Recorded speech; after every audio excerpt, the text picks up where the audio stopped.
Good evening, everyone, and welcome to our capital improvement budget hearings for May the 19th, 2022.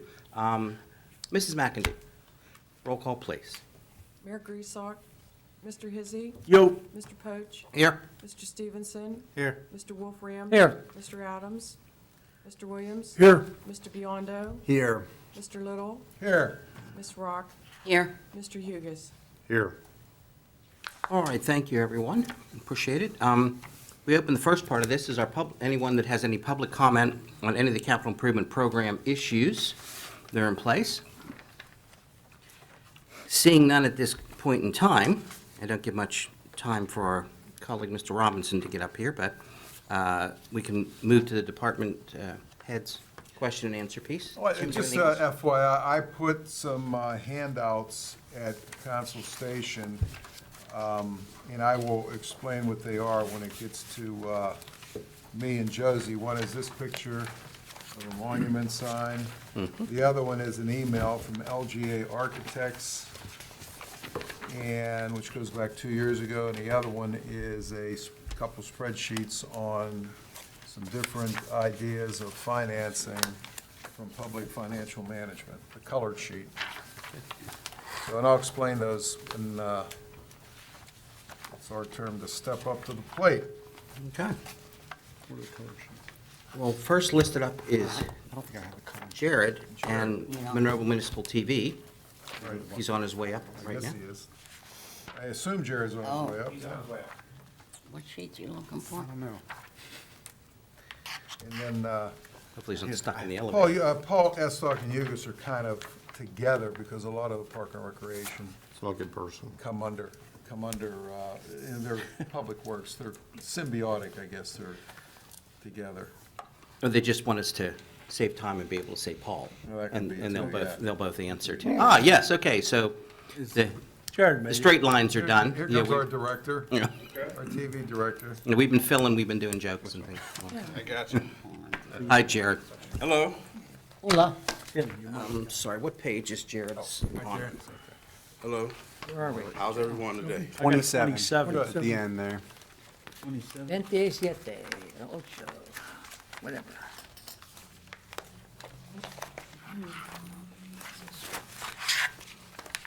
Okay. Jared, if you want to proceed, everyone has page 27 open? We're getting there. All right. Thank you all for the opportunity to present to you today. So what I have in regards to the TV department's capital improvement program is essentially one thing. I have a detailed breakdown for different variables within that, but it's, as you see there, a control room and studio upgrade. And so essentially what that is we would be getting all new components for our operations downstairs.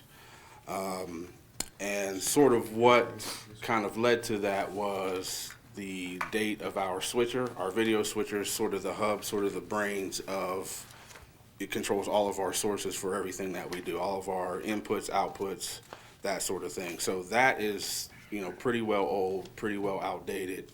I think I mentioned before at a budget meeting last fall that that's operating on a Windows 7 based system. So that's in need of an upgrade because it's out of support. There's no longer any tech support for it. So we were looking to upgrade that. So then once you do that, then there's sort of other components that are necessary to have that to integrate with that switcher. So that's where it sort of dovetails into all of the other components. And so we feel that this is viable for us to have because it sort of controls the audio and visual fidelity of what it is that you all do here and what we put out to the public. I think last meeting, multiple meetings, I hear the phrase, anyone in the room or anyone out in TV land who might want to, X, Y, Z, whatever it is. So TV land, that's us, that's what we do. So we're looking to upgrade our functions, like I said, to be able to put out better quality product to the public and also make what we do more accessible to the public. So that kind of leads me to what we want to do that would, the last thing that I said, be more accessible to the public is we'd be able to live stream meetings.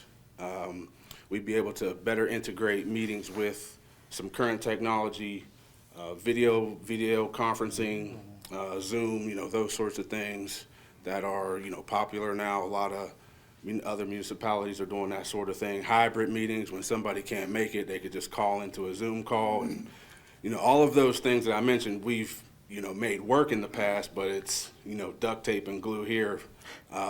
So we've made it work, but we'd be better, able to better integrate those sorts of things. I do have a quote, budgetary proposal from our engineering service that we've used going back. So I've been here since about 2012. So even going back to before that, Texoff, they provided us with a budgetary quote, which was what I used as sort of a roadmap to come up with the figures that you saw on the improvement program.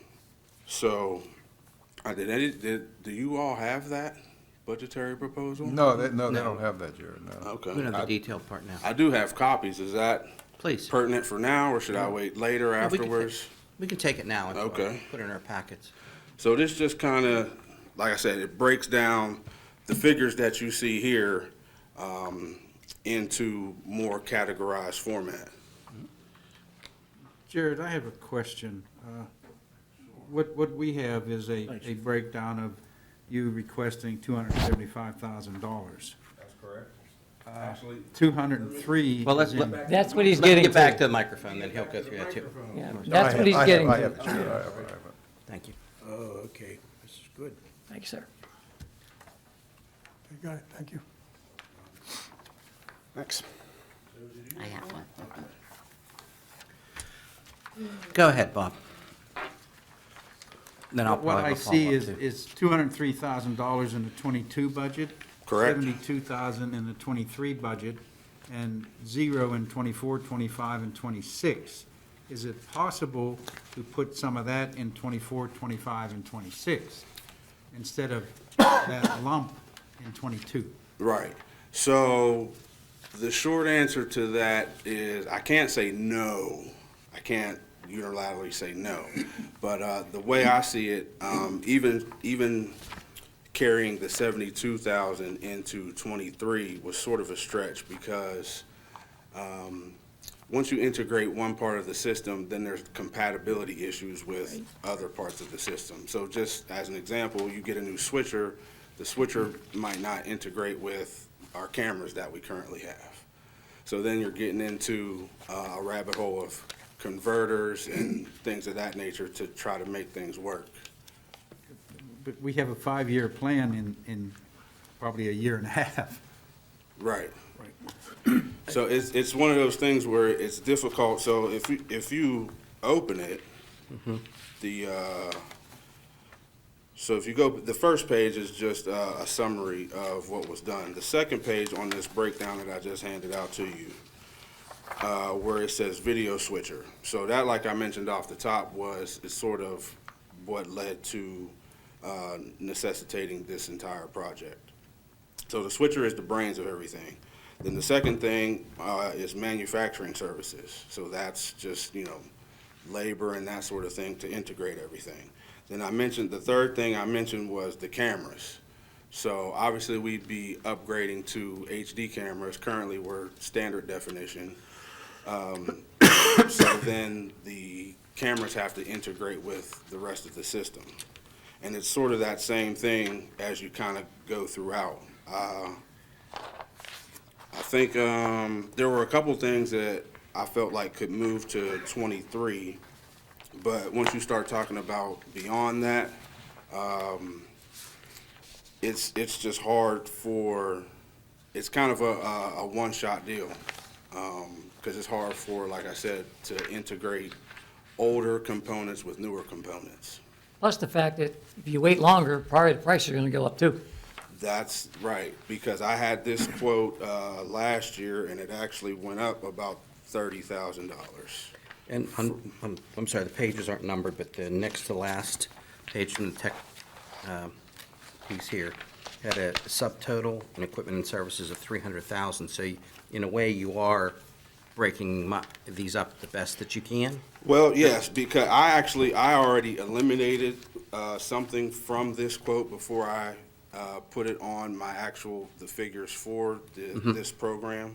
There was a $25,000 item that I just off the top just said that it wasn't You don't need necessary for us. It was something related to archiving, yeah, media archive. And then, yeah, sorry, like you said, these pages aren't numbered, but that was 25,000, and I had already just made the determination. I didn't even submit that portion So of it. essentially, this is as broke down as you can into different modules to make. As best as I see it, yes. As best as I see it, yes. And that's why I said even moving the 72,000 into 23 was sort of a stretch. Just because it's one of those things, if you do it, you need to do it. It's hard to piecemeal it. Sure. Council, other questions and comments? Yeah, Tim, yeah. Jared, when you and I talked, and I think when Josie, I don't know if it was you and I, when you were talking about, your budget for this year, and then when we met on the Capitol, I have in my notes here about the cameras. We didn't know whether or not they would be compatible with a switcher. But it was an unknown at that time, and maybe TechSolve would know. Did TechSolve ever mention anything about whether the cameras are No, compatible? because, I'm sorry to cut you off. No, that's all right with the No, switcher. because there's not a specific model that was chosen to purchase. It's just kind of how everything goes. The switcher, that's chosen, but specific model type of camera hasn't specifically been chosen yet. So there could be a possibility where it integrates, but like I said, that if it doesn't, then you're kind of taking a chance. And these cameras, their age currently in the system? HD? No, No. they're not. No, the cameras that we have right now, just How old are they? reference. The camera, I'm actually not sure of the age of the cameras. Way before you. Yeah, I'm actually not sure. So But I there's know definitely nothing is high HD. definition. So even like this camera in the ceiling, the camera there, like we would be upgrading all of those. Definitely the 3 cameras that you see there, we'd be upgrading, because nothing currently is high definition. And anything that does better for the people that are in the position that you're in now. It always strikes me that it's very distant, like when you look at the picture on the screen now, you seem much further away. Right. Okay. Bob, did that answer the rest of what you were Yeah. saying, or did you pick up on that? What if we back-ended the switcher? I guess what I mean is, what if we, like, delayed the switcher until 24? Could we upgrade some of the other equipment earlier? Would that be compatible with what we have now, or is that, yeah, would that be compatible with what we It's have now? possible, it's possible. Those questions haven't been asked from myself to the potential installers. So possible, once we sort of had a figure to see what was approved, what our plan of attack would be, then that's when we can hash out those sorts of questions. Jerry, does that include like cable, or is that just the unit itself? Everything in this proposal includes cabling, conduit, running the cables. Gotcha. Because anything over 300 feet, then you kind of get into a different tier of cabling. So we were pretty confident that everything's under 300 feet. But yes, everything in this proposal includes those sorts of things. And is any of it consistent, or is there any other integration between that and some of the things we talked about with the IT upgrades? All of that would be part of it. Yeah, that's all part of because the switcher has networking components to it. Cameras do, if we go to what's referred to as an NDI-based camera, it has some networking features involved with it, so, yeah. Okay, so that's significant, and with what Tina presented the other day for IT. So basically, we're asking for this money in the first 2 years, and we're not sure if we wait on some of it, whether they'll be compatible or not. They may be, they may not be. That's correct. That would be There's fair no to way say. of knowing that, though. Well, the way to know is if you decide that that's our approach, then those are the questions that I then have to ask to see. So at this Would they know point, those answers now if we ask those questions? I believe so. That's what, that's what they get paid to do, so. Then I'd like to know that prior to approving this that early in the budget. What is it specifically that you would like to know? The actual project plan, is that what you're asking? No, I'm asking whether or not, if we incrementalize some of this later, would it be compatible with what we're gonna start with? Right, understood. So we could then stretch it out to the Yeah. 5 years rather than doing it in 2.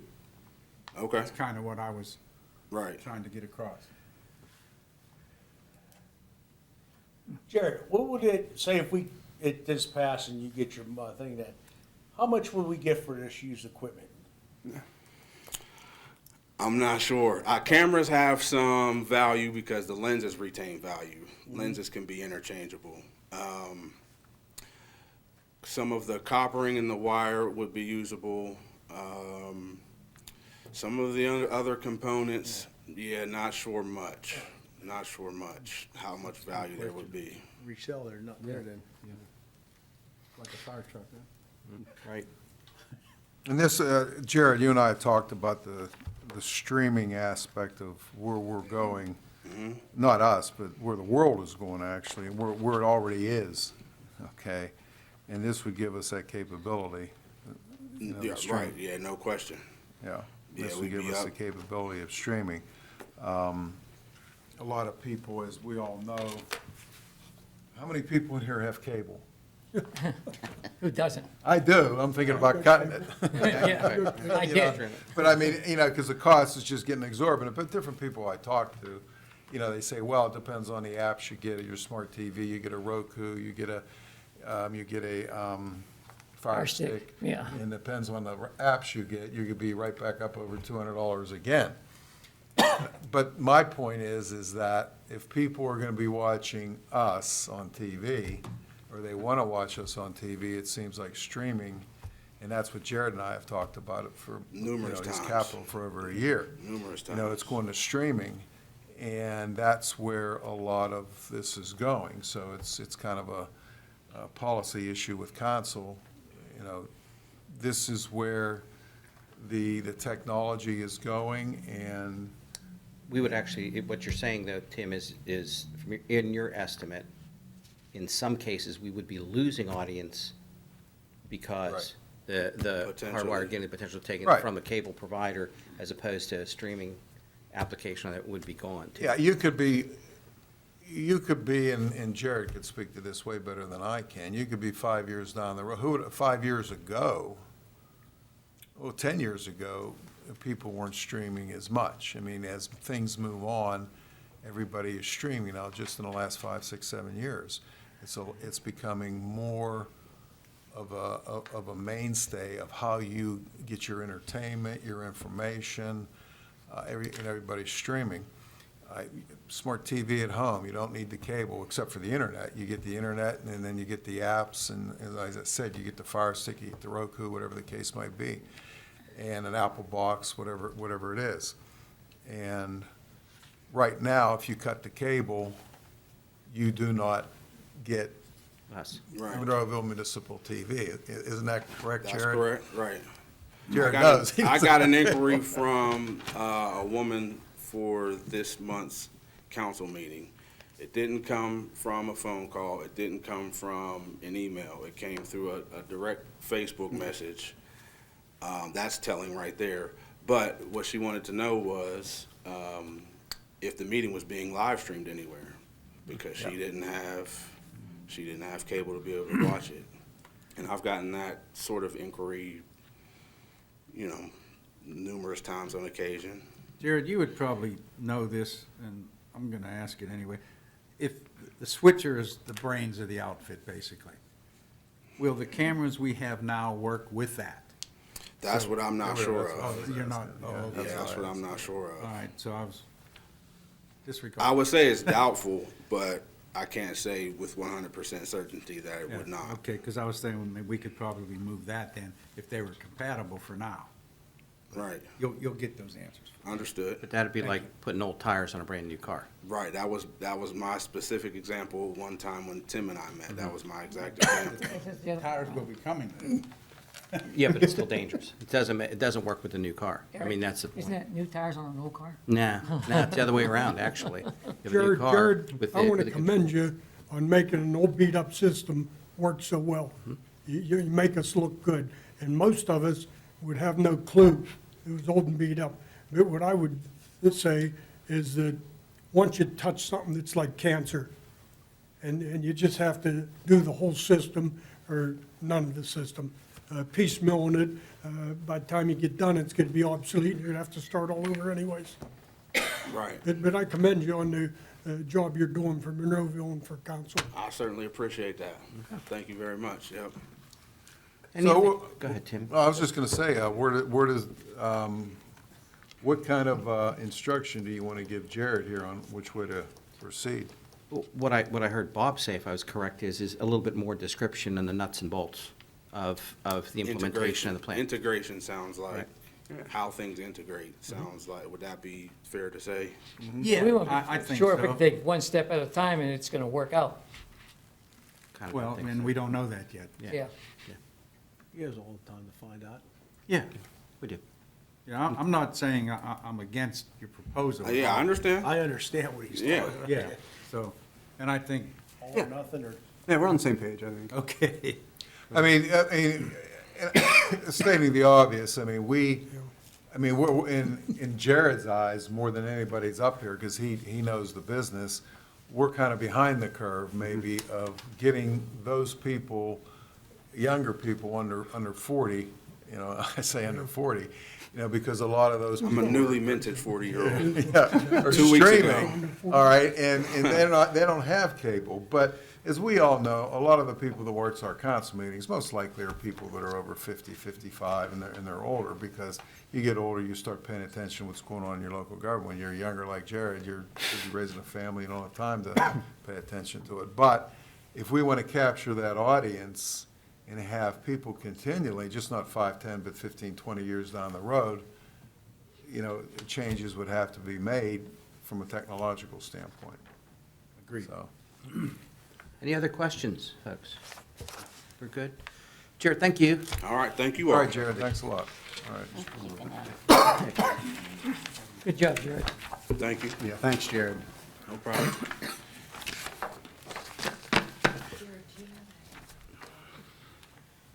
Are we bringing the whole family up? The Pauls? There you go. Both? He is a Al, family. or- We're bringing the Paul 1, Paul 2, and Paul 3, huh? Pauls are here. Danielle is not going to be here tonight. I told Danielle she did not have to be here because she's just new in her position, and I didn't want to waste her time with coming out of the meeting. Paul She was one, okay yeah. with that. We got Paul 1 here. Paul the first. Paul 2 is in delayed mode, so we'll skip the park stuff until Until he gets he here. Okay, arrives. sounds like a plan. He's in the What page are we on dipsy-do. here, folks? He's apparently Yeah, he told me he was, judging something. yeah, he's judging, Public he's Works? on the, I don't know if he was judging a soccer team or. no, he's judging the Fourth of July. Miss Independence for Rotary. Oh. Yeah, it's that time already. What page are we on, Tim, in our I pack? want to say 20, 14? That was 20? No, wait, I'm trying to see where, 19? Let me get my stuff organized. Well, I here. think there is a table of contents. 19, I think. 15th building engineering. Public safety starts on 17, if my table of contents is right. so 19. It's after the picture. Right, That's where I was, 19. Okay, 19. I know there's a table of contents, I saw it. Yep. I That would would be, tell you that we're going to start on page Here we go. 13. Okay? Wherever you want to start. I think, does he have an So old much one for now? that. Isn't there an old one that they had last time? Yeah, he has the, New one? Page he has the 13. updated. Alrighty. All right, page You guys 13. have an updated one too, I made a bunch of because notes. we made changes since last week. All right, so page 13 is, which we would have, would be Schedule 7, the MS4 Schedule 7. Yes. Okay. A lot of these, the money that is in here is actually part of the original development of the MS4 program. And that top number you see, $200,000 per year for 5 years, was projected out for the facility. And again, that was part of the original spreadsheet that was developed with that program. To this point, are we spending that for the facility? No, because we're currently under review of what to do with the facility, with the Public Works facility as a whole. So those numbers, again, we're in there. I'll just leave them in there until we figure out what we're going to do, okay? Under equipment, excuse me, all 4 of these items are attachments. They're not new equipment, they're new attachments for equipments. The first item is an attachment. It's actually a wheel saw. If you ever see anybody cutting asphalt to excavate for trench lines, you see them walk behind something that looks like a really big lawnmower. This actually attaches to the skid steer, and it's a hydraulic driven wheel that is very easily cuts the road and makes things a lot more efficient. The ring saw, again, is another saw attachment for the skid steer. The third item is an attachment to the excavator. It, for those of you of age, you remember what they used to call the grade-all. It was a wheeled machine that had a bucket, and you could basically turn it 360 degrees. Well, nowadays, they have that attachment for an excavator, so you can do the same thing. And that's what this is. It's an attachment. And the last item is a push camera. Now, we have a camera already. It's in our camera truck, imagine that. But it is for larger pipe, much larger pipe. It's like a mini version of a monster truck. You put it in, it goes down the pipe, takes a video of it. This one is a smaller camera. It is not on wheels. You physically push it through the pipe so you can look and see what the problems may be. They're very finicky, those smaller cameras, aren't they? They are, and we recently have demoed some of them to see what the best value is for us. There's different places Yes. that have had those that I'm aware of. They're at least once a year, they're in the shop twice a year, getting fixed. Well, it depends. The problem with them, Joe will tell you, the problem with them is this. Personnel. That plus, when you're pushing them through the pipe, if there's no bottom in the pipe, or there's a Yeah, that's problem probably- in the pipe, and the camera drops into it, then you It's got a stuck. problem. When they were working over it, when I was over in Baldwin, Yeah. that thing was 3-4 times a year, that thing was getting. Ours at the R3 was 3-4 times a year. Oh, to get trapped down the street from my house. That wasn't cheap. Yep. It fixed either. 2-inch? It was always a 5. But when they work, they're invaluable. Yeah, oh, yeah. They do. I mean, and part of our NPDS permit is, documenting our storm sewers and the condition of them, and Right. that's part of it. The asphalt hot box is the next item. I don't know if you've ever seen them. You'll see the county has one. Very large square trailer that you essentially put asphalt in It heats up. at the end of the year. We fill it up with asphalt, and then you could park it, the asphalt will get cold. And then in the wintertime, when we need asphalt, if you have to fix a catch basin or dig a trench line across the road, you start the hot box up, it heats up the asphalt, and you put it in the trench line. What that alleviates is cold patch. If you use cold patch, it mushrooms out every time a car hits it. Or if you go through a freeze-thaw cycle, it mushrooms out of the trench line. So that is the hot box. Is that propane, I'm sorry. propane generated? It is, yes, yes. No, I'm thinking, Some of them are I'm diesel. thinking the one we looked at was diesel. Yeah. It Some was. of them are Like the diesel. car buggies. Yes, They're right. really What neat. what heats up the asphalt? Propane to, Yeah. use propane to heat up the Yes, asphalt? Okay. yes.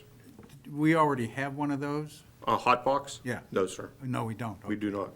Okay, so that's. And it would actually duplicate for, we're getting, thankfully, less and less potholes in the wintertime because we're trying to keep up with the roads. But when you do get a pothole in the wintertime, you could use this to go patch it. And again, it goes back to not using the cold patch. The next item, actually on your paper, it says a 30,000 pound capacity trailer. It's actually a 70 70,000 pound capacity trailer.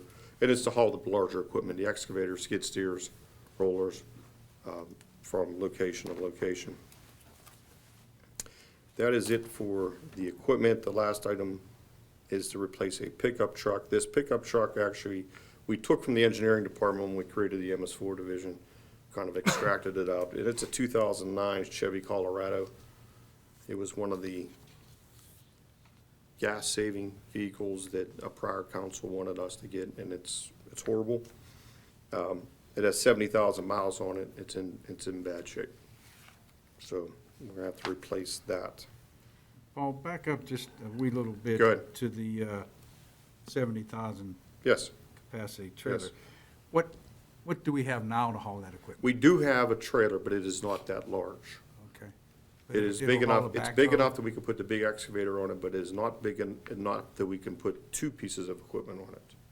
So if you're going to a job site, you have to load the excavator, take it, come back and get the skid steers, rollers and so forth. Okay. This is multifunction where you can put several pieces of equipment on it. Actually put two skid steers on it, and haul it. All right. Any questions on that page? Okay.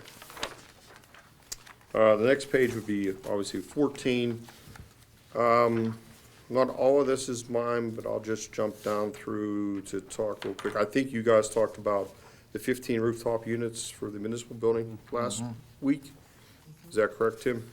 Yeah, well, we're already, it's obviously, we're already doing it. We've All moved right, ahead with that. so I don't need to talk about that. Tim, or you want to talk about the blinds, the carpets? Is that, because I have that. Well, I mean, it's somewhat, yeah, you can talk about that. It's somewhat self-explanatory about replacing carpet here in the municipal building.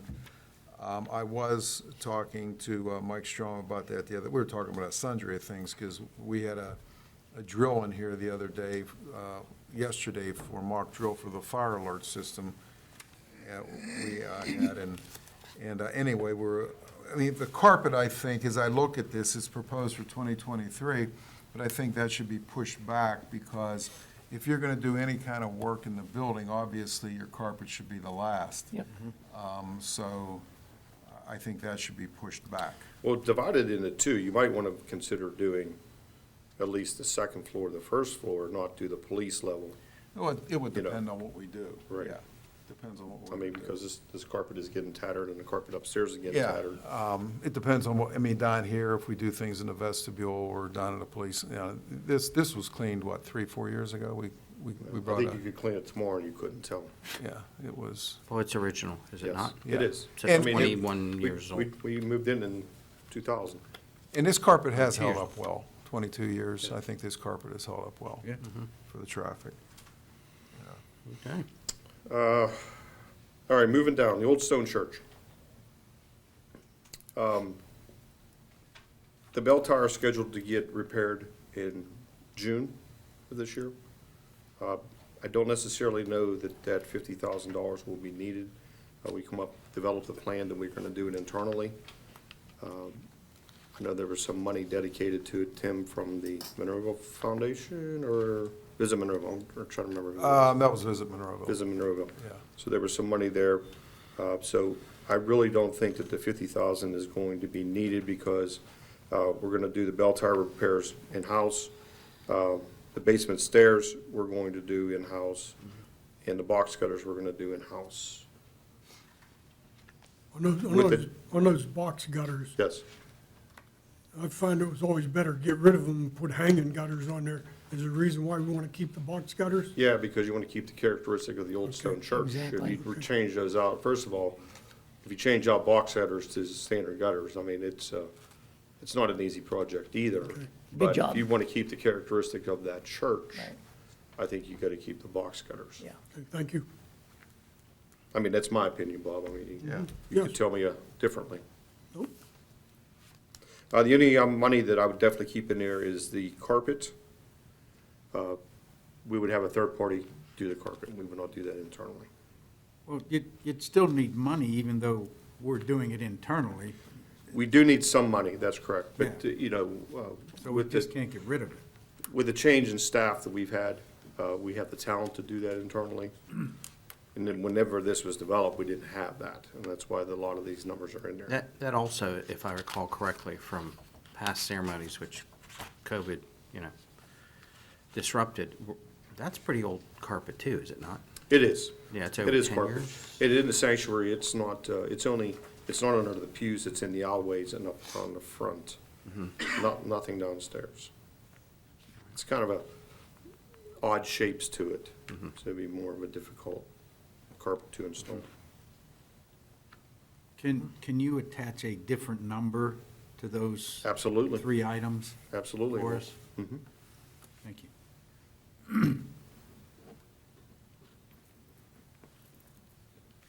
All right. Okay, well, since Mr. Estock is here, do you want to talk about parks? You're doing good. Huh? Well, we'll talk about parks, Paul. We'll just find out what page we're going to here. Page 24. Good evening, everyone. Page 24. All right, so the first item on your list there is the baseball field turf replacement. Now, if you remember at the community park, in those, the infields are turf, the outfields are grass. There's a lifespan to the turf fields. That was put in with the grant money originally. Last year, we had a company come out and replace sections of the turf, which was the pitcher's mound. Yeah, so basically, there's a lot of wear and tear areas on the field where kids running down first base, second, so forth, and the pitcher's mound, slow, with fast pitch putt, there are kids always dragging their toe for softball. So those areas really got worn down, down to the nub. So between Mike, Public Works, Paul, myself, we were able to find some money with the help of Tim, and we replaced those areas that were in need of some serious attention. So we were able to patch those areas and fix them and extend the life of those. But the overall fields themselves, it was great to get them as a grant. It was awesome. We didn't have to pay anything, but, unfortunately, the wear and tear of them, we all know how much use they get up there. If you've ever been up there, they get a lot of use. Between the tournaments and baseball, softball, and stuff like that, they get a lot of use. So it's starting to show its wear. What's nice is hopefully the base, correct me if I'm wrong, will be fine. Yeah. All we really need to do is just come in and do the actual grass itself.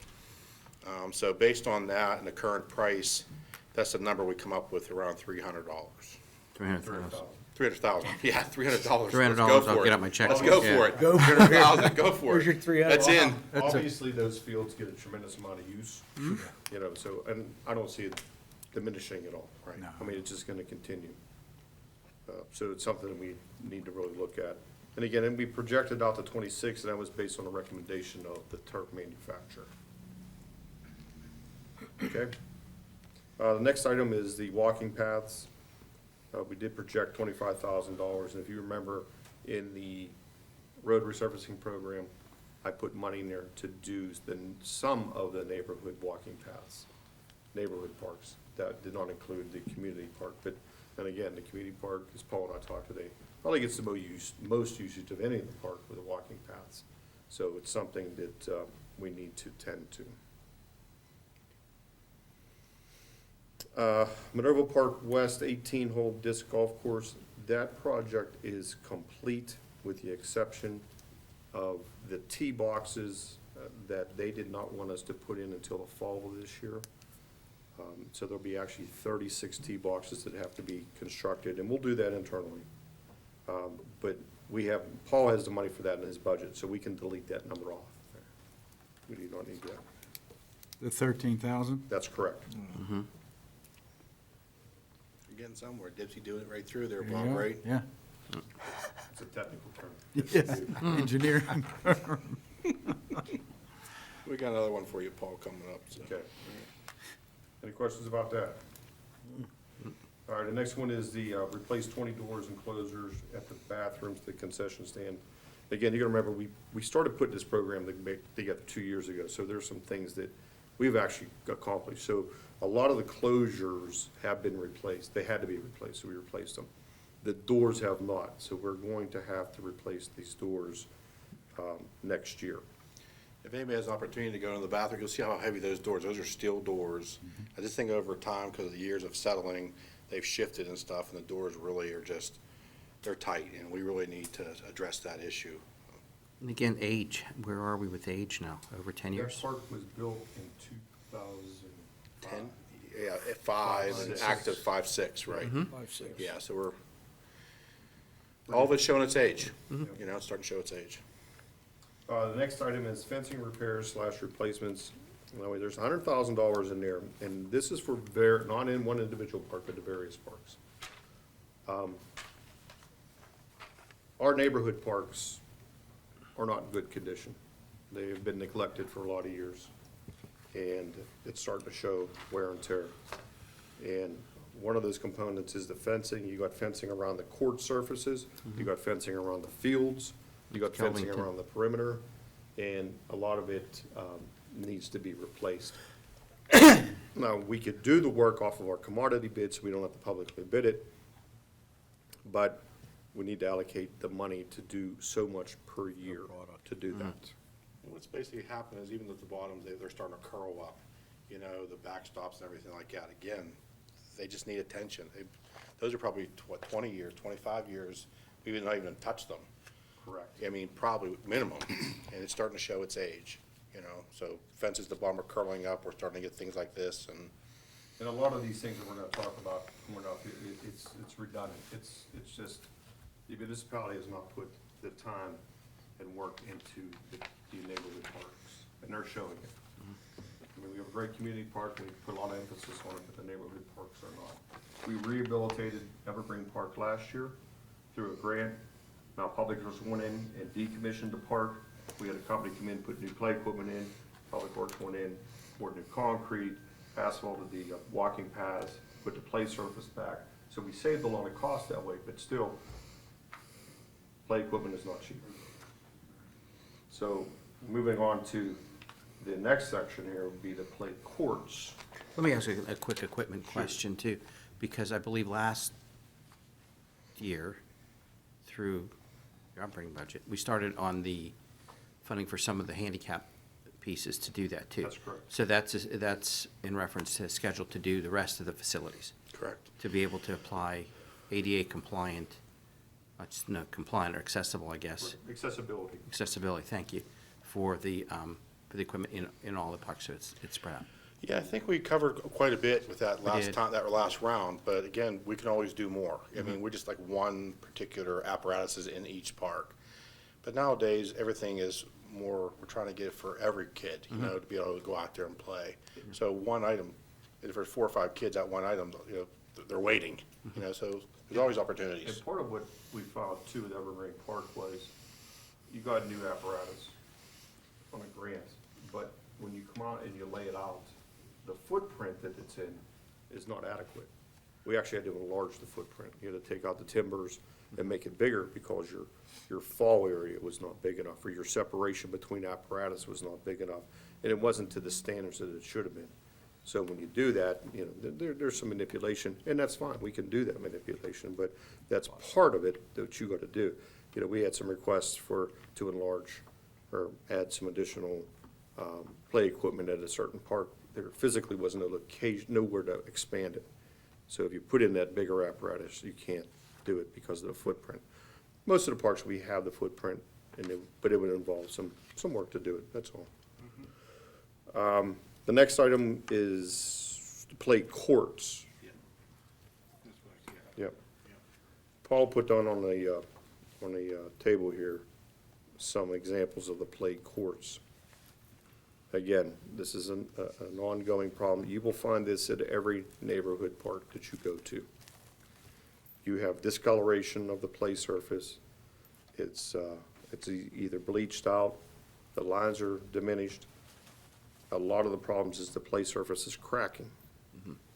You know, so we're looking at that, and how many courts do we have in I totality? apologize. I think we have 22 courts, combining basketball and tennis. 22 courts, that's how many we have. In all It's a of the lot. parks. Yeah, Right. total them up. And, you know, the problem we have in, you know, from a maintenance standpoint, even if we go up and power wash this, it really doesn't do anything to it. If anything, it sort of, it eradicates the color of it even more and the lines. So, and one of the issues is, you see these separations that are occurring here, that are happening. And then you have vegetation that are coming up through those separations. How would you, And then they become, I'm sorry, Joe, and then they become trip and fall issues. That's the thing, liability. Right, exactly. Yeah, sorry, Joe. Yes, Joe, I'm sorry. no, a question on that was, how would you remedy that, Paul? Repave them or resurface them with that coating? You know, we obviously redid the courts at the community park, Yeah, I see that. and that surface is now having problems, and we're in the midst of Dispute? trying to determine what occurred there, and we think we're very close, we really do, from a theoretical standpoint. It's not what you know, what you can prove.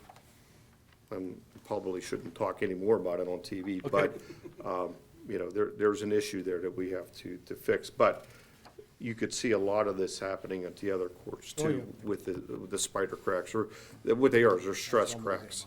There's something with the surfaces, and it's causing it to shrink, and it's a stress crack. And that's what's causing that separation. Now, the large separation, that we see, Joe, down the center line here, Yeah. I'm not sure what that is yet. But it grows every year. Every year it gets a little bit Is bigger. that just an expansion joint in that, or? I think originally it was an expansion joint, but, you know, a lot of this goes back to what we had at the community park. You know, we did the core borings to figure out what was underneath of it. We knew why those were an issue, because they were never built properly. And maybe this is because if this has the same characteristics of what happened when those parks were built, and you use what we would call the gas cola slag, and it was sort of like a sponge, where if you use a limestone or a granular material, your water sort of filtrates through it, where a slag absorbs it like a sponge. And then and once it absorbs it and it goes through a freeze-thaw cycle, it's never gonna go back. So there's some research to do. Again, this is only one court, but you can imagine Paul and the guys have actually tried to fill this just to close up with some sand material. Yeah, we type- put some caulking into it Caulking and a stuff few like times, that, but liquid it just- caulking. It doesn't really last, right. Takes it and just keeps moving. But again, they're showing their age. I mean, that's what's happening right now. Everything's showing its age. Do they sell different grades of asphalt? One better than another? No, actually, with the research we've been doing with the community park, what we did there was what they recommend. It's basically the same asphalt that you use on a roadway surface. You know, nothing special, other than making sure that it's compacted properly. You know, we built the community park as we did all of our roads.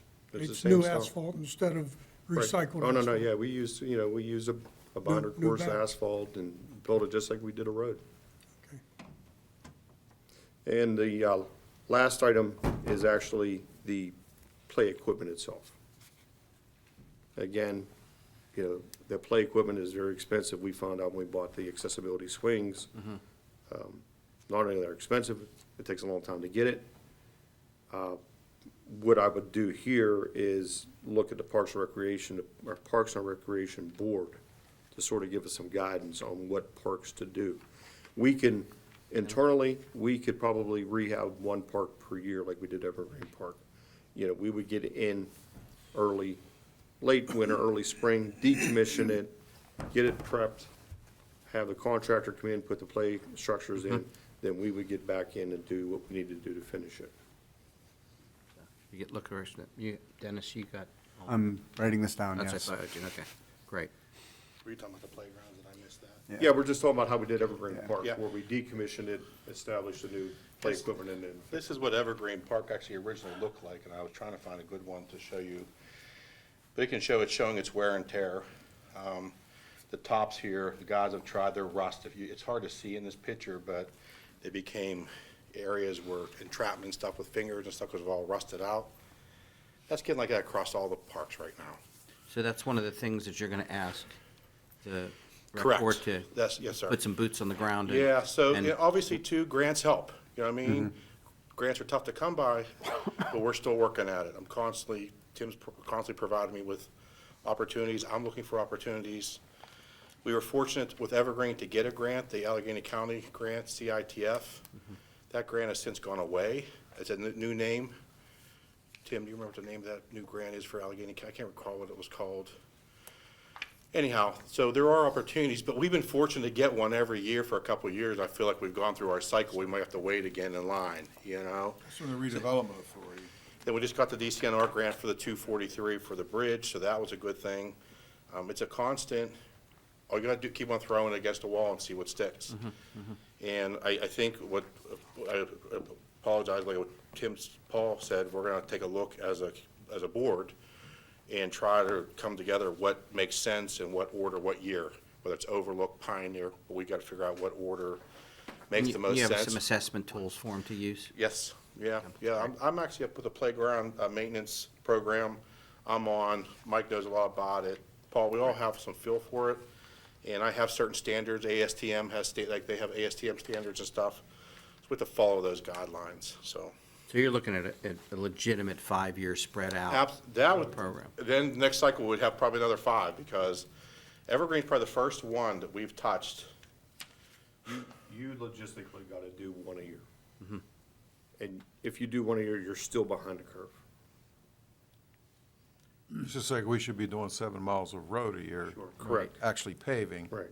Not So my tarps. boss always says, is it a need or a want?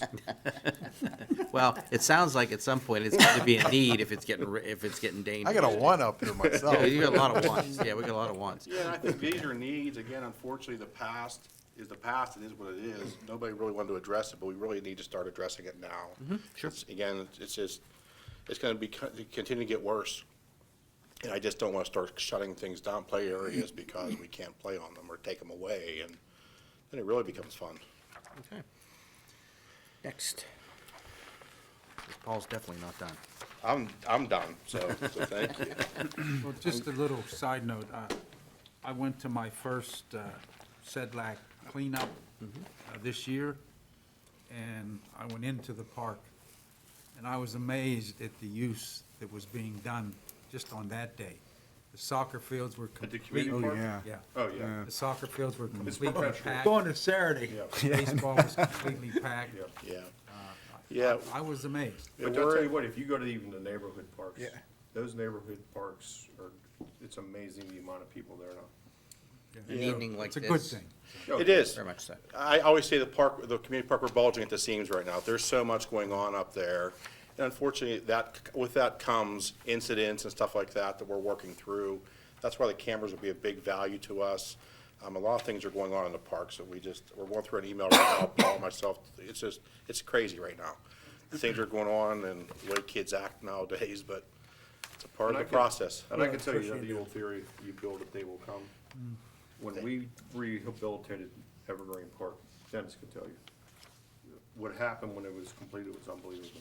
The amount of people that's there on a daily basis, just because you rehab the park. As soon as the weather gets nice, it's packed. Yeah. Great. You can't even get a car in the parking lot. Yeah. Are we looking down the road at Park Police? You should look to the guy that'll write you. Yeah, yeah. Jumping that smuts. I don't know if that's a want or a need. Well, no, It's kind it's, of the question. Probably gonna be on. That's a 1. That's a want, though. Yeah. Okay. yeah, it's probably at the time and place to bring it up, but I mean, there's definitely some thoughts and ideas that, Is there much talking to Doug destruction with, that you know. goes on at the park? You know, the problem is it's cyclish.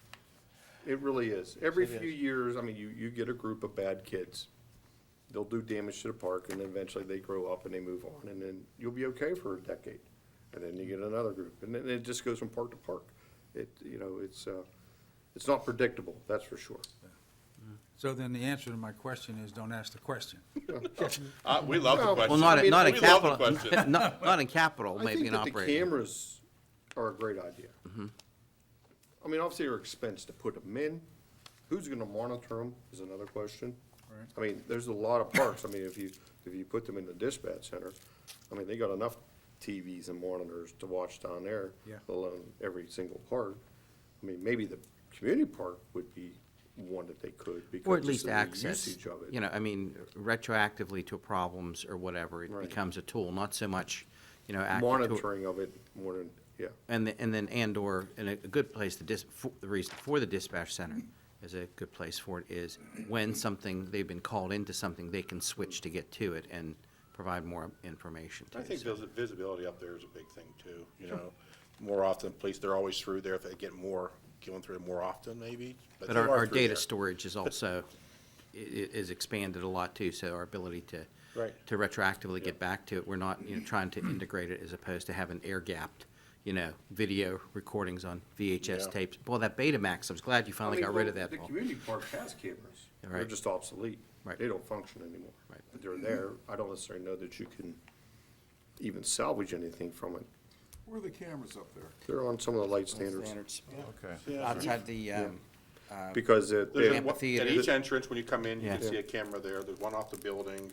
I think there's 7. I mean, it's broadcast into the foreman's office, in there, but I thought that it was projected back here too, I thought. No, currently it just goes to there. That's it, yeah. Paul, I got a question for you. Which Paul? Any Paul One or wants to two. answer, yeah. You almost make me stutter saying, Paul. My question is, in a 5-year plan, talk about the employment situation in Public Works. I know you'd take 100 new employees if we'd give them to you, but if you're expanding everything, Right. do you have enough people to cover it? Tim- What's the absolute need, or? Tim and I talk about this all the time. I would tell you, if I had 100% attendance every day, I'm fine, but that doesn't happen. Doesn't happen. Because you're always backfilling other positions, because if the animal control officer's off, you're gonna put somebody there. If a custodian's off here at the senior center, you're gonna put somebody there. So you're always moving people around, there's people taking off every day. So to answer your question is, at 100% attendance, during the pandemic, we were good. Nobody wanted to stay home, they all wanted to come to work. So we were good, but now, it's nice out, obviously they have days to take off, so, yeah, we run late on people sometimes. And just for the record, Doug Cole did not ask me to say that. He already told me he's getting all the money and I shouldn't even bother coming. I don't want to touch that either. This is gonna go on for years, you know that. Yeah, Not just 2 years. just 2 more. Yeah, just 2 Oh, years. my gosh. All right, thank you, guys. Thanks, Paul. Thanks, Paul. All right, we're going back to page 15, if you would, please.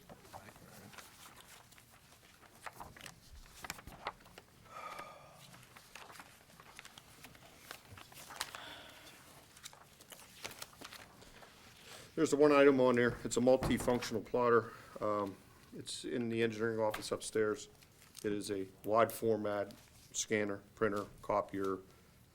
Whenever we print the big drawings, that's what we need. It is, it's a 2013, obviously the technology of that is no more. It's hard to get parts for, like everything else. Can't get things for it. Probably can't get any inky for it, huh? Well, it's Amazon's an interesting tool, Okay. yeah. So that needs replaced. That's the purchase, Paul? Yes, yes. Would it be cheaper to rent one? We looked at leasing them at one time, and it really wasn't feasible with that type of machine. Because, to be quite honest with you, at some point, I need to have one here and one at Public Works, because if I need a large-scale drawing at Public Works, I gotta come over here and print it.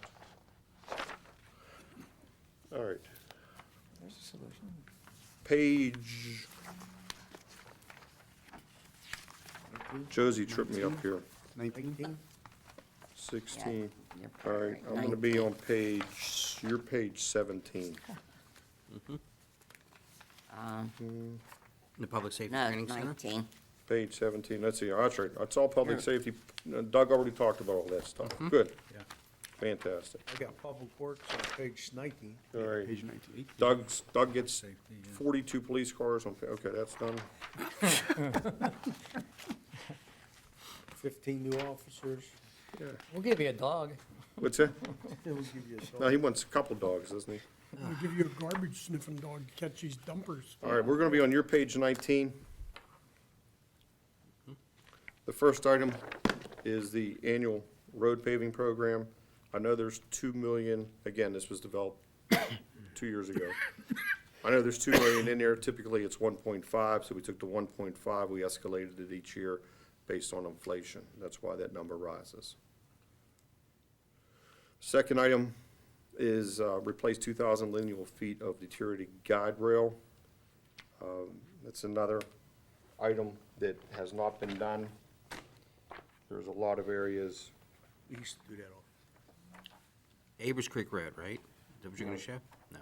Jared, if you can take a snapshot of that real quick. You know, it's a Jefferson, Hillside, Rosecrest, Hawkburg, Elliott, all your steep roads, you know, embankments. The guide rail needs replaced. The guide rail that is in good condition, we're actually in the process of using galvanized paint and painting it to rehabilitate it. But these ones here that are just, you know, been Bent up. damaged and need replaced, that's something that, you know, we just don't have the ability to do that. And that's actually part of our commodity bids, to have a third party come in, because it's, to put those posts in, back in Joe's day, we just used a backhoe, but it's, different technology now. They use a post bonder. Any question with guide rail? All right. The next several items are all traffic signal related. You're gonna see these numbers, and if you just remember the last council meeting where you approved a traffic signal Wingate Drive on Monroeville Boulevard for $300,000. And that's a T intersection, it's 300,000. If you do a plus intersection, as we refer to it, you're looking at 350 to 400,000, depending how many lanes you have. So, you know, you're looking at a lot of money. We have 42 traffic signals in town that we own and maintain. Our thought process with this is instead of replacing the entire signal, we're gonna rehabilitate it.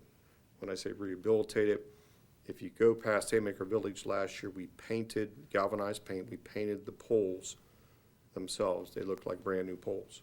That'll, two things, it looks better, it'll extend the life of it. But with this, what we'll do is replace the traffic signal heads, the cabinet, the controllers, the components of it, to bring it up to today's standards without having to replace the entire signal. So it is truly a cost savings measure to do that. Our evaluate, and you said that 42 signals that we have to ballpark, what are we talking about? Obviously, you don't know the age of each one off the top of your head, but, you know, from worst to newest. I would tell you that any type of pole that is called a Core 10 steel pole. The blinds are shut. When you leave here, you can look at, when you leave here, they're the brownish colored poles. Those are Core 10 poles. You do not know if they're going to fail because they erode from the inside out. You actually have to do a soundness test to determine the thickness of that pole. That's one of the reasons we're getting rid of the Wingate Drive. They have them, the municipal building has them, Ivanhoe Drive and Monroeville Boulevard has them. So we'll replace those poles to get them out of the way, and then replace the fixtures with it. The US Steel Building is Core 10 Excuse me, I wanted to steel. ask, What's that? US Steel Building is Core Core 10 10 steel. steel, right? I absolutely know that, Building. so don't go to the top floor. yeah, Don't go to it's a top scary place. But what I was asking, I think more specifically, just, and the reason I ask this is to just put it onto the record that, you know, would you say the rough age of the systems Traffic are? signals, Oldest that we may be taking care of to yeah, what we're- traffic signals last about 25 years. That's what the projected lifespan of them are. Do we have some that are older than that? Wingate Drive is the oldest one. Now, when PennDOT does their betterment project on Route 22 this year, is it this year or next year? One of the two. This year. They're replacing from Rhode Island Road to 22 and 48. They're going to replace those traffic signals, which is a huge cost savings for Monroeville. So we won't have to do that. And on those two, and they'll re-implement our AI system with them? Yes. That's all the hardware, everything, though, not Yes, just that's the a, pole or yeah, anything. we actually have a good rapport with the traffic signal division of PennDOT.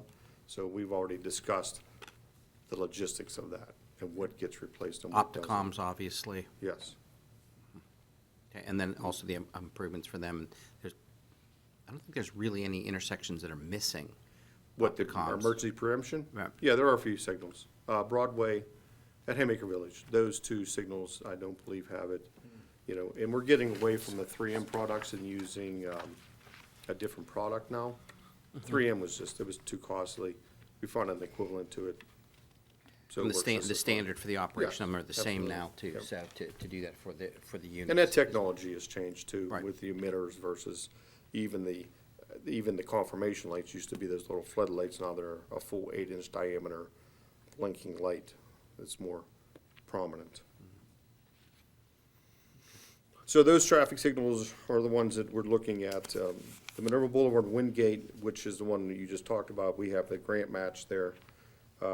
The signal with Broadway and Forbes, the traffic signal at Broadway, Haymaker Village number 2, and the signal at Monroeville Boulevard and Stroshine is what we would call 2022, but at this point, I would think that would be more 2023. And then upgrade the traffic signal here at the municipal building. Now, the municipal building, you know, part of when we do the upgrades, all of the traffic signals have the adapters to run off an emergency generator.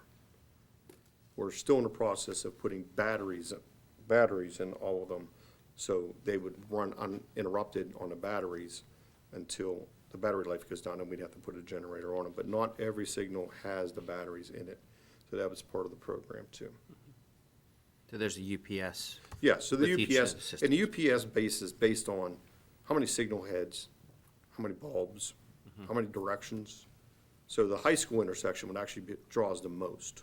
If you can imagine, you got a lot of different, You do? you I got a guess lot so, of different yeah. legs, you got a Makes lot of sense, different yeah. signal heads Sure. versus Northern Pike at Westinghouse Drive. It wouldn't take as much. Right. But changing the incandescent bulbs into LEDs is a big draw also. Good deal. Questions, folks? Okay. Next. All right, page 20, I guess we'll skip the first item. Now, I will tell you, well, actually, we'll talk about that real quick. So the HVAC unit in the animal control shelter is not in the best condition. It's still functioning. I think that I would just leave that be until we absolutely need to do something with it while we talk about that whole facility at another time. But it's functional at this time, so nobody's in danger. It's That's not correct. It's not a bad environment. That's correct. And we have sort of a secondary plan if it does stop operating, that we can mobilize a new unit pretty quickly. I just don't want to do that if we don't need to. We talked about very quickly the salt storage facility at the training center. You have a drawing. I don't necessarily have a drawing, I have a picture, just to give you an idea of what it would look like, Jared, if you could maybe zoom on that. Nothing spectacular. It just, you know, just some low knee wall, concrete walls with a clear span structure on top of it. Is that canvas, It is, canvas cover? yeah. Yeah, nothing special to it. Just keeps the weather out. And all that's attainable prior to next snow? Yes, yes. Yeah, because actually, the plan of attack is, the current salt dome at the Public Works facility has never gone under a rehab. It's always had salt in it, and it needs some work done on it. So we're gonna put that at the training center, take the salt from there, truck it over, put it in the dome there, so we could work on the salt dome at the Public Works facility. It needs some new lighting, some of the electrical needs updated, and there's some exposed wood that has been eroded from the salt. So we need to get that done this fall. Great. Questions? Good? Okay.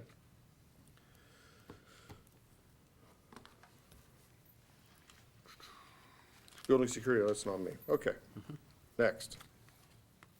Equipment, I would tell you that the 1, 2, 3, 4, the first 5 items are items, they've all been purchased. They were purchased last year. So those could be, I don't know how you want to treat that, Josie. You can just take it out, or I know you got to account for that in some Well, manner. 2024. But, on the budget. five, yeah, Yeah, 1, 2, 3, the first 5 items have all been yeah. purchased. Because if they're purchased, then it's, Great. Okay. The 6th item down, which is the replace sign sheeting plotter and software, that's in our sign shop. That is how we make all of our signs, our metal signs for roads, traffic signals, and so forth. Again, this is a dated, it's a IT thing again. It's not supported anymore, and we need to get an updated plotter and software. Well, speaking of that, Paul, as we were talking about on that sign that was for the dedication to that number 4 pavilion, I always get my numbers, it's the number 4 pavilion, no, number 4, number Pick a number. 1. Number 1 pavilion. I'm pretty sure about that. Isn't it number 1? Velo? In any event, everybody here sees the entrance signs to our parks and even to some of the developments. They have our logo on it and things of that nature. I don't know, I've talked to you and Mike Strom about this. Is it a matter of materials? Is it a matter of time? Is it a matter of more software? But first of all, does council want to continue in that mode of those types of signs? Because talking to Mike Strom and Paul, those types of signs, they're nice and they're good, but the material they're made from, deteriorates. We can do that kind of sign, but you'd have to have more expensive material. And that's kind of where we are. So the first question is, do you want to continue with that type of sign with a logo on it and? I mean, I would just tell you, if you want to do that type of sign, it's going to be done by a third party. Now, the maintenance of it, we have no problem taking them down in the wintertime, we bring them back to the garage, we repair them, repaint them, put them back up. But the actual manufacture of them needs to be done by a third party. And what's the alternative?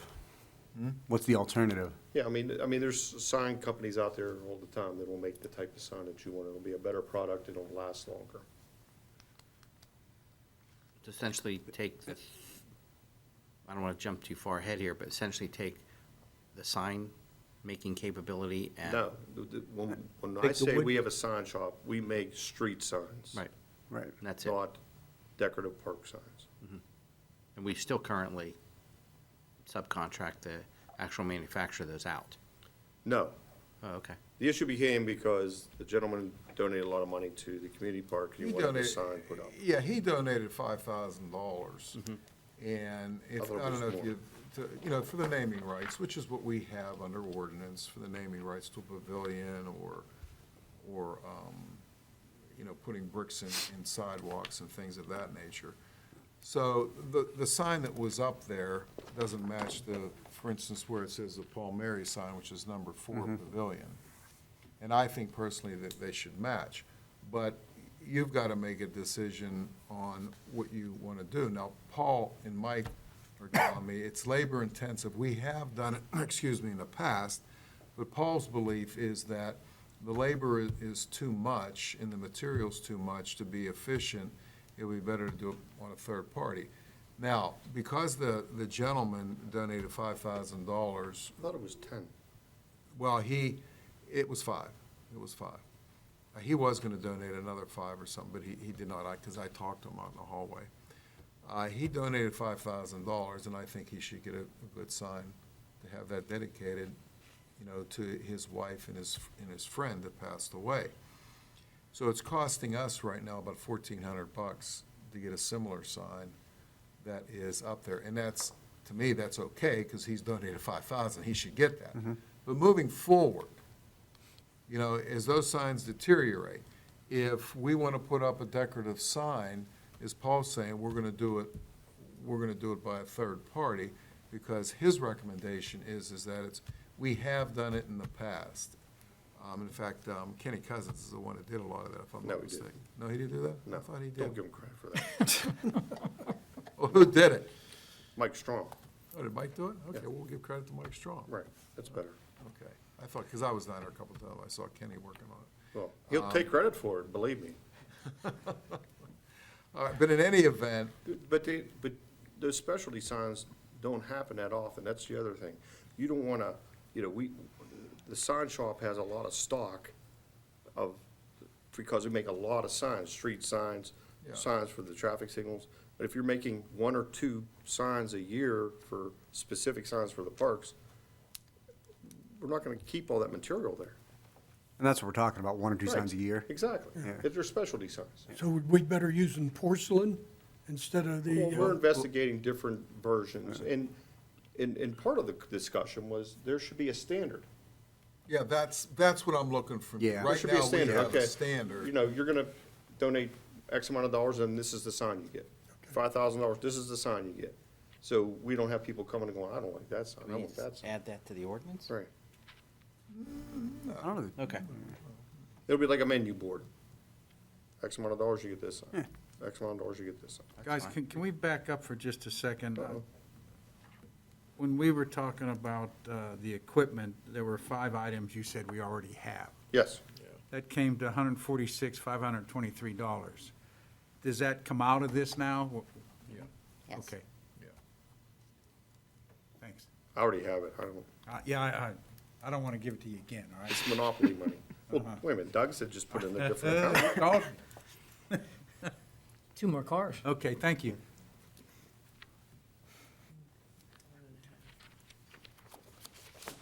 All right. Okay, where are we? Oh, so the plotter and software for the sign shop. Next item, tar buggy is starting to show its age. It's a 2000. Again, it's gonna be 20-some years old here. We use it every spring and every fall. The basis of a road resurfacing. So we'd continue to use it and then get another one? Yes. Yes. The next item is, it talks about the brine system, the brine making system. We have a brine making system. It's not very efficient. I want to make it efficient. Part of that is we gotta put some money into it. We need to put a larger supply, a water supply line to it. Right now it has a 3/4 inch supply line, it needs a 2 inch supply line, so we can make brine a lot faster. Then we need a bigger holding tank than what we have already. Because when you start filling up all those trucks, it empties the storage tank very quickly. And then you can't make enough to fill the trucks back in when they come back in to get loaded with salt. So it's a logistical thing of upgrading the brine system. Could you, Improve the efficiency of road and snow removal. Yes, absolutely. I mean, it's, would you get a bigger outside tank? Is yes, that what- and a bigger outside storage And then a tank. bigger line going into it? Right, a bigger supply line to the system itself. So could you use the one you're not going to use at the training facility? Yes, just So it would have double application then? just basically salt water? it is. Yeah. Saltwater. It does 2 things. When you apply the brine to your salt, number one, it activates it faster. So when it hits the road, it's already activating. And it also wets the salt so it doesn't distribute as far. So it doesn't splash into the yards. It keeps it more contained. And it activates it faster. Is it better for colder weather? It's good up to a certain temperature. Okay. Salt brine's only good to a certain, then you have to get into calcium if you get below that. All right. Mobile lifts.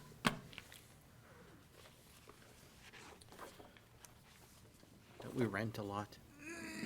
I'm sorry? Don't we rent a lot, A what? mobile lifts? No. No, we don't No. currently. So,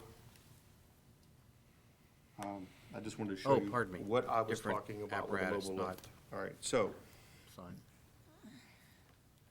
these are mobile lifts. We currently have 4 of them.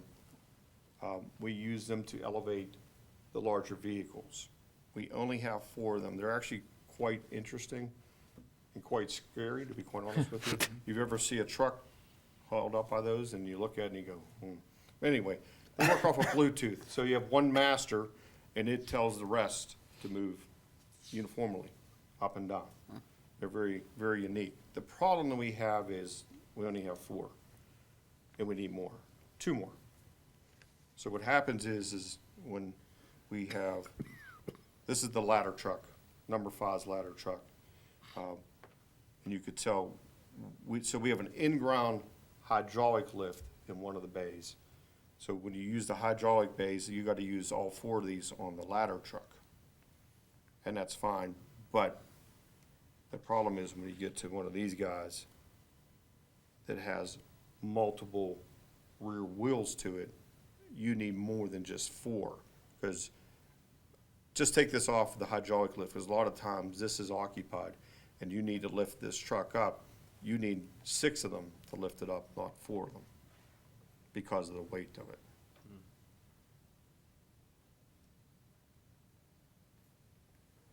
Now these lifts, they're portable, They are portable. so if we would go into a new facility. Yes. They could be taken. Yeah, so we actually move them around. We can put them outside, we put them in the other side of the garage. Yeah, we move them around.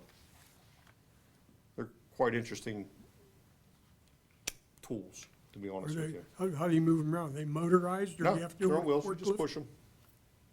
Come over sometime, I'll Yeah, show I you, will. push them around, Okay. all right?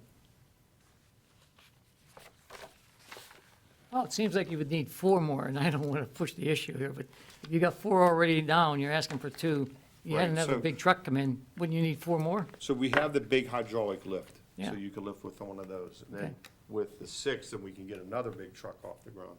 To be quite honest with you, if you have 2 up off the ground in that side of the building, you really have no room to put anything else. Okay, all right.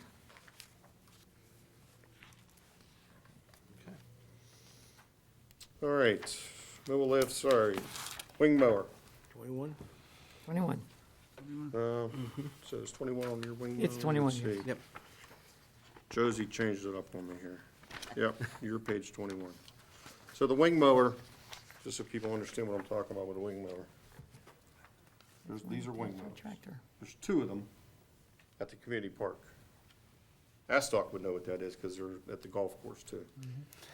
He already left. So the wing mower, this one, the one that we're looking to replace, was 2004. It was bought when the park was opened. Again, it's getting to be of age. We're putting a lot of money into it for maintenance reasons. They're $70,000. They're not cheap. And not only that, if you want one now, or if you want one, it's a year lead time on those. So it's one of those things, if you're gonna make a decision, you need to replace it, you ask for it now, you might get it next year. Is there an industrial model that That you is would this. get, that would Yes. be that? Right. Okay. Yep. Now, there's 2 of these at the park, and you're gonna see on your next, actually, this is on your page. The second one is actually on there to be replaced. It is the next, 26. yes. 2026. Thank you, Jim. Okay. Is to replace the second one. What's that, a 12-foot cut? What's that? That machine, a About 12-foot 12 cut? foot, yep. 12-foot. And what they do with this is, obviously they cut the community park, which is a lot of land, but they also scoot down Tilbrook Road and go to the other park and cut with it too. So, I mean, they're used every day, pretty much. They're good machines, they're just expensive.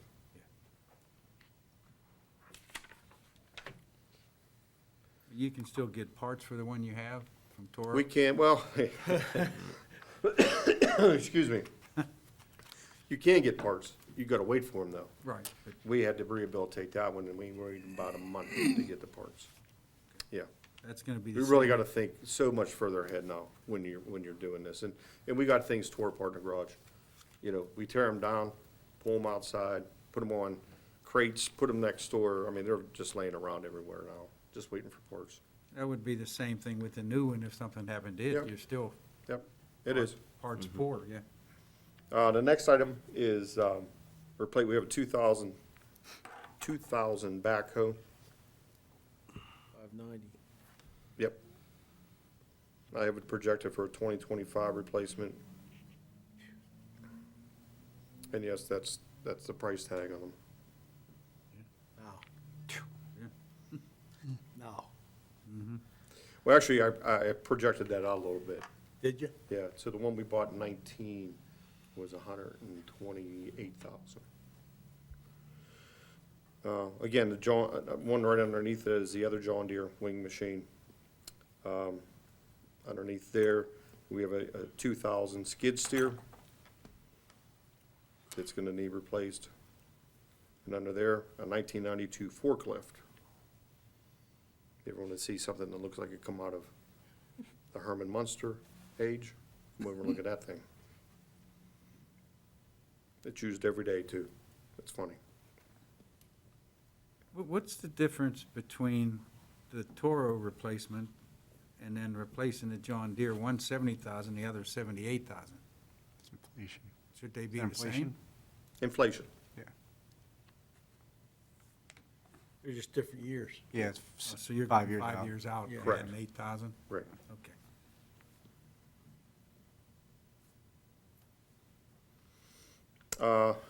The next item, I don't have a year on it, but it's the push-behind line striping machine. You'll see them when they paint the stop bars at the traffic signals, paint the parking lot lines. So we have two of them. This is the oldest one that needs, going to be replaced. The next item is is a trailer, 1993 trailer, slated for replacement. What size is that, Paul?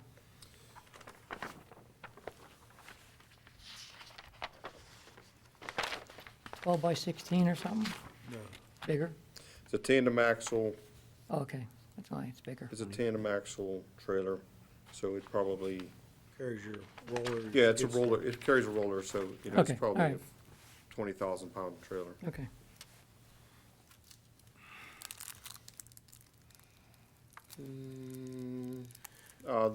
Josie, that landscape trailer, it says new, it's here. We bought that last year, so we could take, if you Take want that to, off, too. you could take that off, yes. Well, you're really cutting this. Two cars.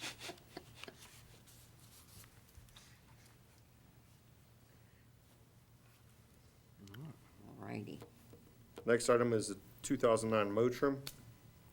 The Motrim is the big tractor with the arm. It looks like it's from outer space that cuts the right-of-ways. You'll see it go down the road. You don't want to get anywhere near it. If it hits something, it'll come out at you Yep. real quick.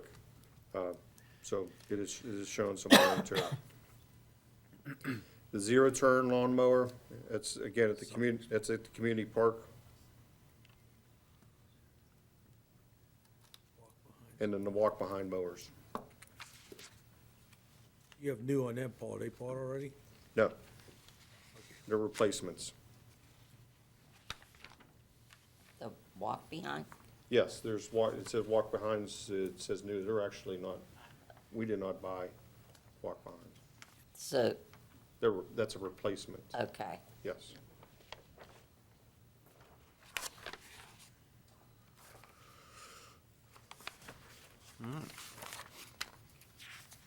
Questions on that page, anyone? Not worthwhile. All right, vehicles.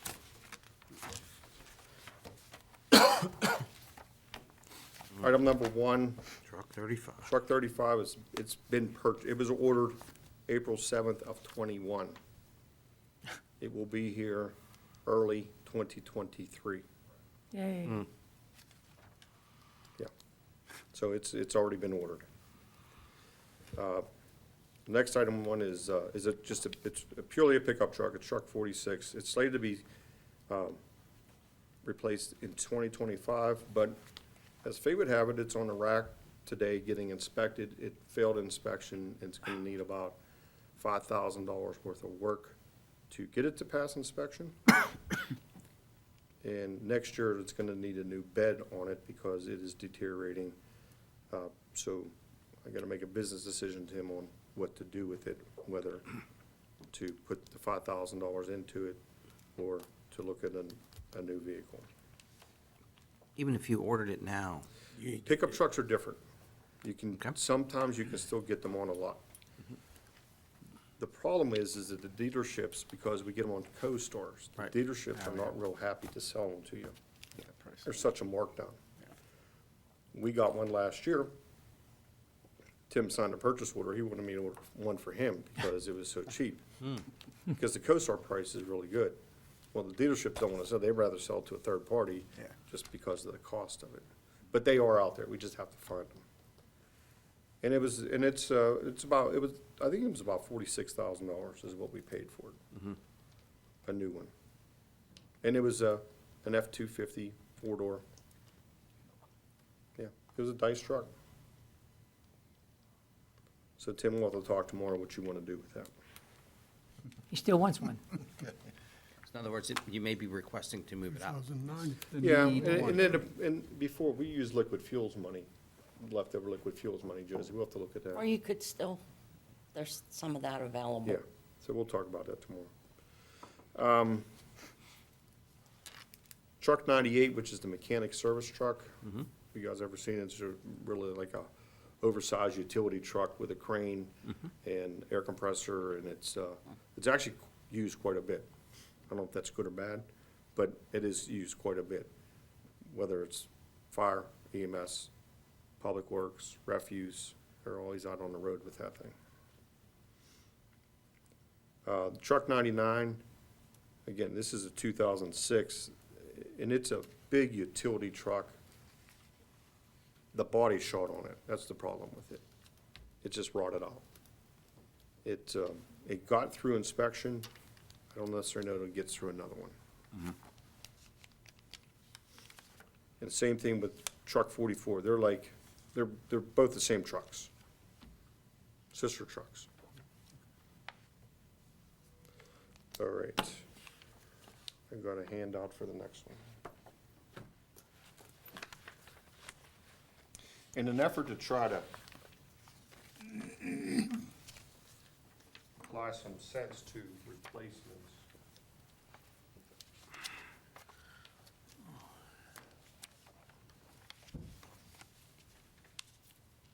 Sausage fingers.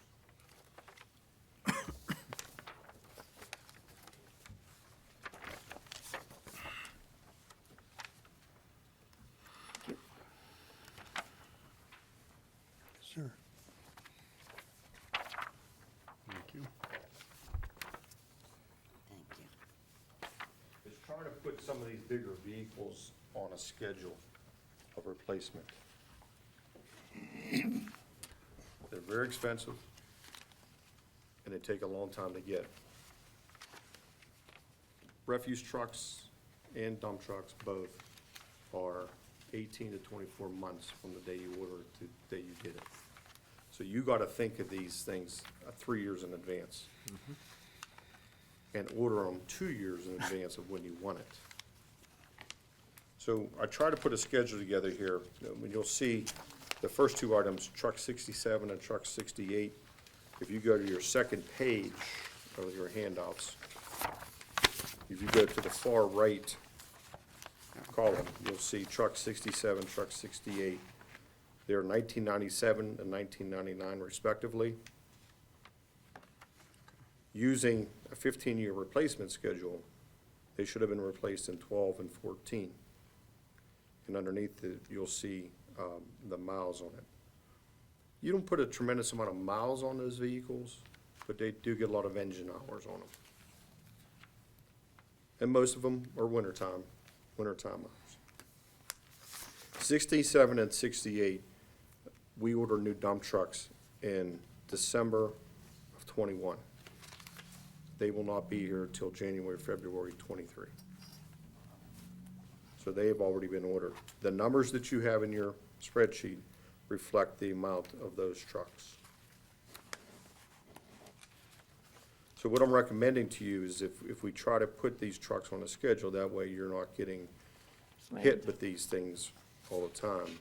You have more of a schedule, sort of like, I hate to say it, Doug put in the schedule of his 42 police cars. The fire department has their apparatus on a schedule. You know, it sort of parallels that.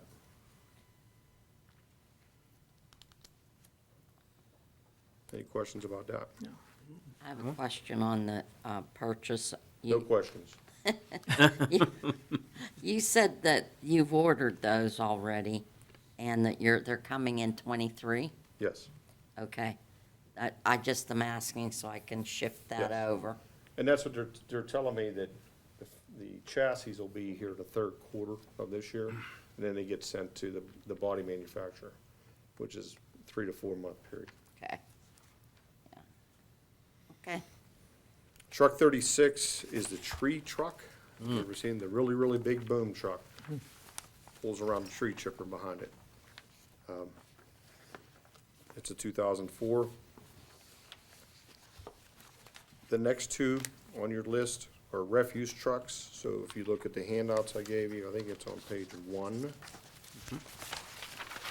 Yep, page 1. Are the refuse trucks.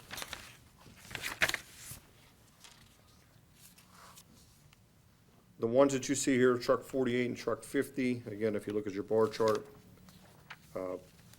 looking at a 10-year replacement cycle, now you gotta remember refuse trucks are the most used vehicles that we have.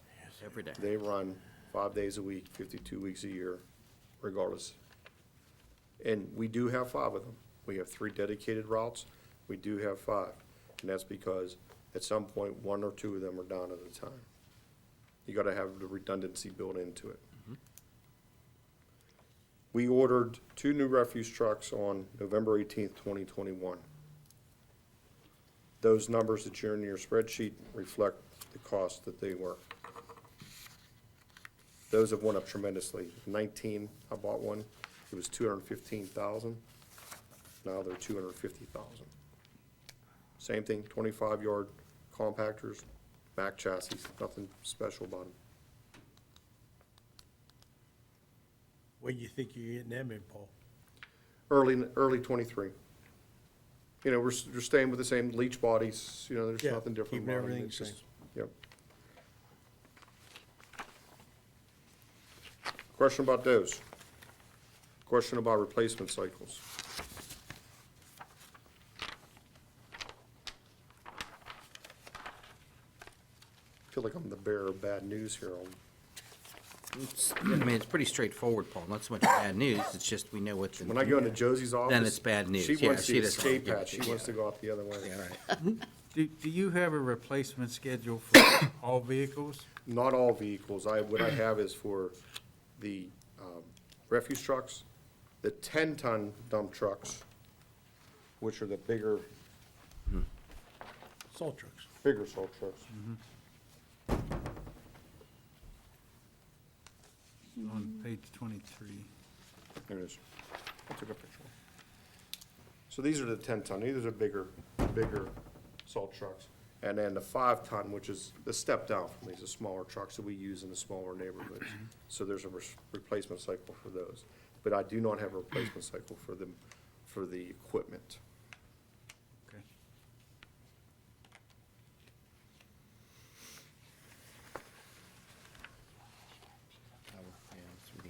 Okay, I believe I'm on your page 23. Going back to your replacement cycle, truck 73, 76, 78, all those were purchased in 2007 based on a replacement cycle. That's when they would be replaced. Actually, we should have replaced them earlier, but I put them in 24, and they're shown to be in 22. Yep. But I understand the fact that it's gonna take us some time to get caught up on some of this stuff, so. The next 2, the truck 57, 59 are the smaller, the next size down from this bigger truck. And that's the 5-ton dump, which is on the last page. Of your- When you replace, do you sell the old ones? We do. Are they We auction. sellable, so we can recoup some of that Yep, then? we auction them off. Okay. Do you get a decent price for them? It depends on, I'll be honest with you, that truck 67, 68 we just talked about. We're kind of gonna be in a bond because they're up for inspection the end of November and they will not pass.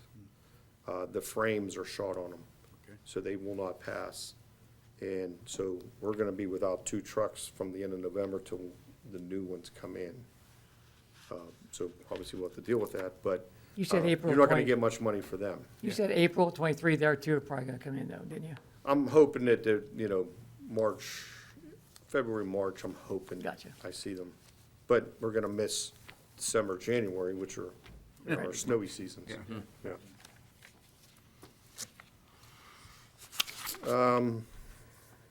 Okay, so trucks 57 and 59 are the 5 tons, and they're on that replacement cycle. Truck 53 is a refuse truck, a 25-yard refuse truck. And then the next column over in 2026 are the next grouping of the 10-ton dump trucks.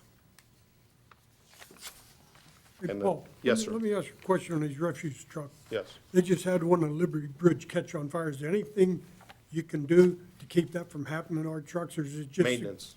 Just maintenance on it? Yep. I think that was a maintenance issue there. Well, I mean, I don't know what else would, I don't necessarily know if it was a fire within the compactor part of it, or Yes. within the engine compartment? It was in a compactor. Well, in the compact, I mean, we've had fires in the compactor, Yes, we have.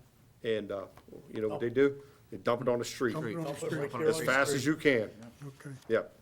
And then you go out with a backhoe and you scoop it up and get rid of it, yeah. What caused that? Just a compression? It and the heat depends. buildup? If people put chemicals out that they shouldn't, or put something flammable they couldn't, but, oh yeah, we've had fires in hoppers. And you dump it as fast as you possibly can. Yep. And the last item is the recycle truck. This recycle truck was bought with a grant. We are going to pursue a grant again to replace this, which I'm hoping we do, because I don't necessarily know that it lasts till 2026. I'm kind of hoping. You know, it's only a 2016, but, you know, again, like the refuse trucks, it It's runs, hard to believe that recycling truck's 10 years old now. yeah. Easily. And it gets, you know, Every day. 5 days a week, Take a lot of wear. 52 weeks a year. It's in the shop right now. It's up for inspection, needs a lot of work, so. Is the one with the it's been art out of on it? service. This one with the art on it? With the artwork on the side? Yes. We had a contest. Contest up for that, last yeah, year. yeah. We do that again? What's that? Sure. We doing that again if we get a new one? Yeah, Sure. no problem, yeah, sure. I seen a garbage truck down in Key West, Florida on the side. It says, "We cater weddings." Sharon, you okay? Still? This finished? It's fine. 24, we're done with that. 25, that's a senior center. I think I'm done. Yeah. Okay. You- Yes, you are. Any other questions for Mr. Hugus before we take a We got break? some things to show to council, but we can take a break. Anything else for me, folks? 5-minute break. Yeah, Thank 5 you. minute break. yeah. Thank you. It's up to the. Ten, it's up I would to say the, 10 minutes is deputy- fine. 10 Deputy minutes Mayor. is fine. Okay. Okay. number one. All right, folks, we're going to be in adjournment for 10 minutes. Thank you. I'm curious, on this handout I gave you, it's an email from an architect. Still in the air. Is that,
page are you asking?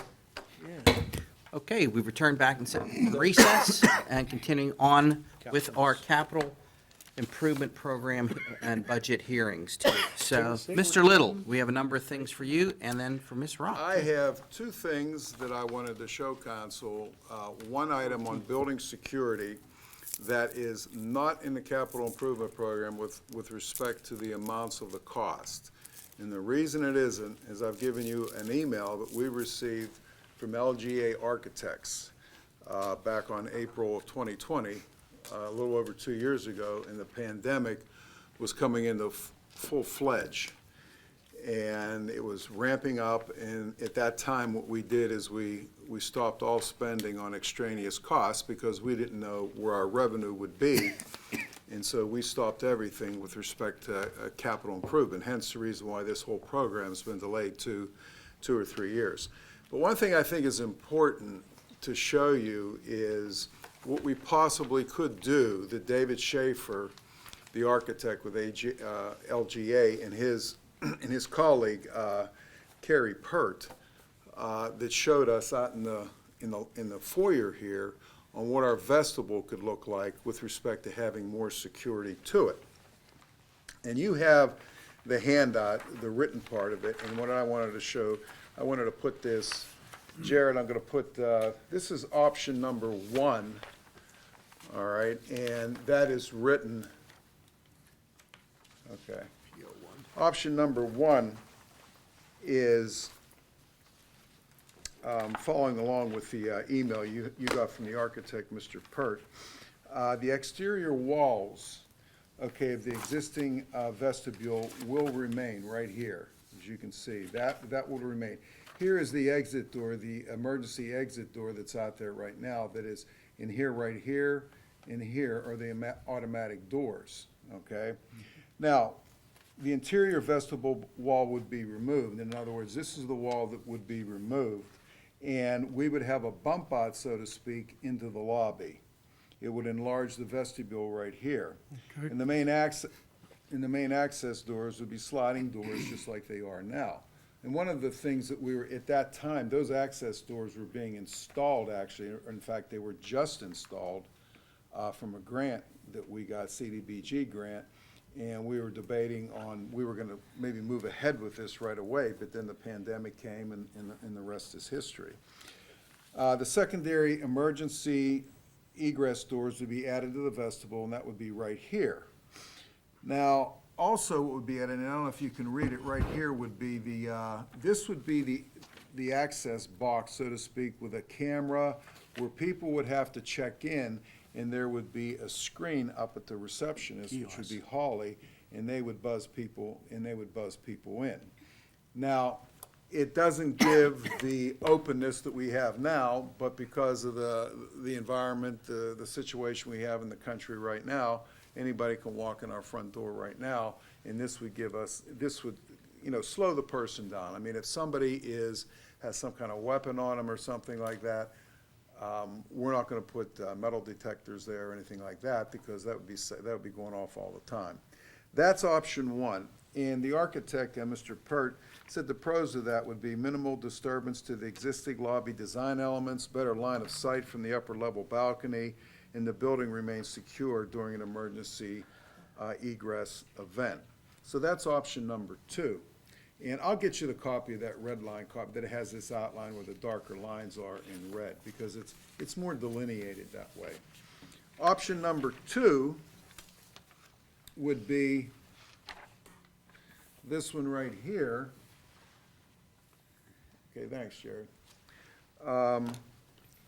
And this would be in reverse fashion, where the existing vestibule walls are demolished.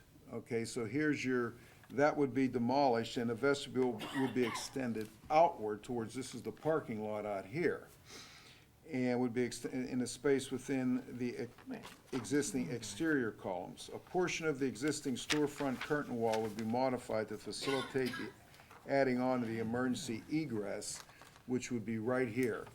So your emergency egress would be right here, which would be to the left, going out the sliding doors right now. You'd have to put an emergency egress there.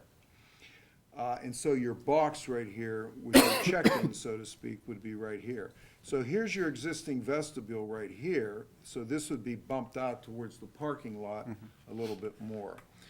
And the architect says the pros of that existing internal lobby space will remain unchanged. All spaces are protected and potential intruders can be kept almost completely outside the building. Better view of the security barrier from the upper level, and building remains secure during an emergency egress event. The cons of it: more exterior groundwork will need to be done to facilitate the extension, resulting in a higher cost. And you'll have the modification of the existing curtain wall right here that he's talking about. So that's option 2. Option 3 is here. And option 3 is similar to option 1. Okay, the exterior walls of the existing vestibule will remain. All right, and the interior vestibule will be moved back further into the lobby right here, and to enlarge the vestibule space. The reception security personnel desk will be added. Now, if you add, we talked about this, because instead of having a camera and then the monitor up at the receptionist desk upstairs, you would have a person down here. And when we discussed this 2 years ago, who's that person gonna be? You're gonna have to hire somebody to do that. So that is an added expense, an added continual expense. So these are all the different options that Dave and Carrie came up with. But that could also be remoted too, Tim. I mean, the situation, an option, not to get too past your options, but if we have a situation where we have a large crowd coming back in, this gives us the flexibility to be able to operate that, with somebody in that space and also with the screen, but that doesn't mean we can't, in addition, remote it upstairs. Yeah. All of the time. If you guys are following what, my point is, so. Yeah. Sure. Sometimes we do have really large events, people need to be checked in, something along those lines, so that would be some flexibility.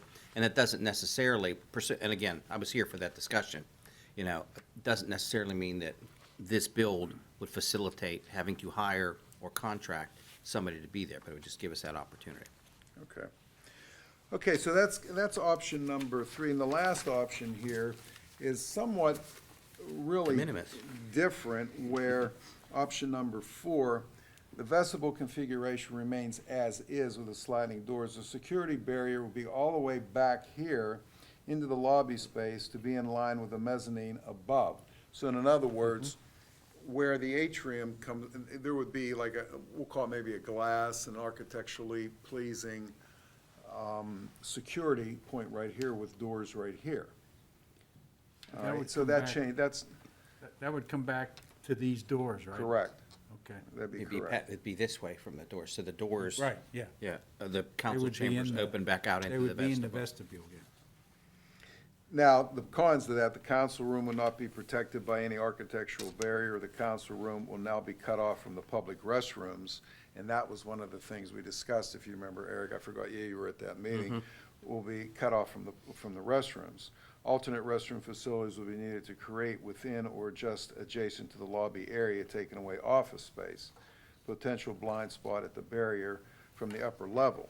Existing lobby interior design elements will need to be modified and replaced. Lobby wall may need to be redone with ballistic grade drywall to ensure protection, and there's no weak points. That sounds like a lot of money, that option right there, and.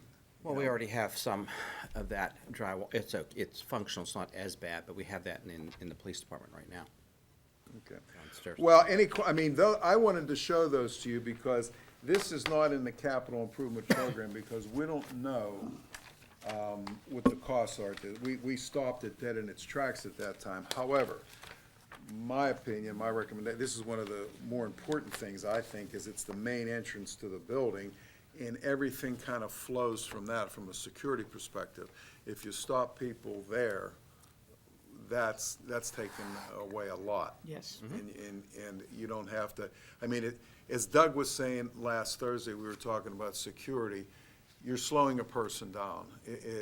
You're trying to slow a person down, and that slows them down a lot. I mean, somebody could still come in here with some kind of a weapon. Any questions on that? I know it's, Yeah, Tim, I'm looking at this, not to be, because I was, years ago, was part of the thing when Marshall was here. There's no barriers outside from somebody keeping, from driving a vehicle in the front. we're bowlers. Bowlers, yeah. That's part of the Pennsylvania State Police, when they come in, did an evaluation about, I'll share some of that with you yeah. offline, Joe. Yeah, 6 we months did we have that. We have an extensive report, and then we did a Yeah, summary of it. because when Marshall was here, we did that. That was our thing, trying to figure out, we was gonna put big concrete planters out there to make. Well, with Paul Wilman, Aesthetic. Paul Aesthetic. Wilman, our planner, he's Yeah. also a landscape architect.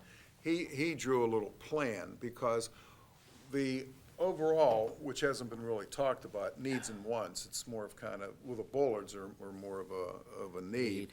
But cracking up most of that concrete out there and just making a smaller walkway to the main entrance of the building, because you don't have to take care of the concrete.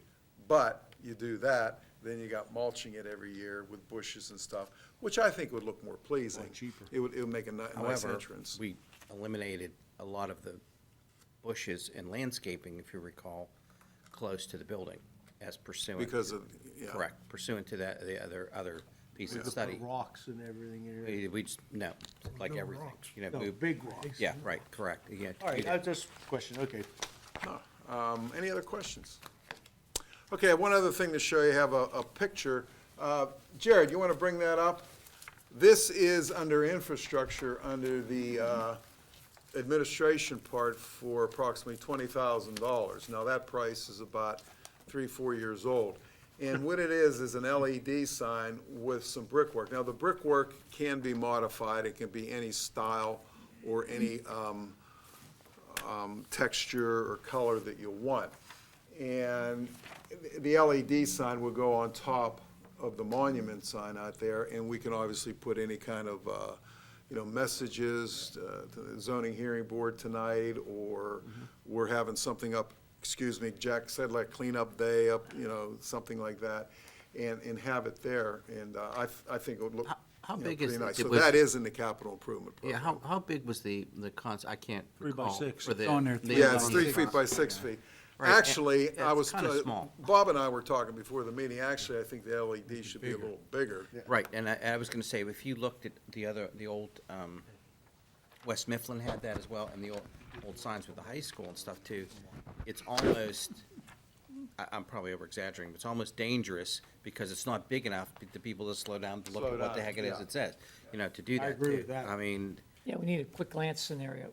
but, larger, or Yeah. like what the school district has in terms of a large one, or even what we put at 22 and 48, is at least something that people come to traffic and stop and can, and look at it as well, too, so. Yeah, Pitcairn Monroeville Sportsman's Club just put one up there. Right, there's a Nice large. one up there. It's not, probably a little bigger than this, but you could see it coming up and down the road. They put the weather on for the day, and it flashes something else. I went past it twice there, I know. Yeah.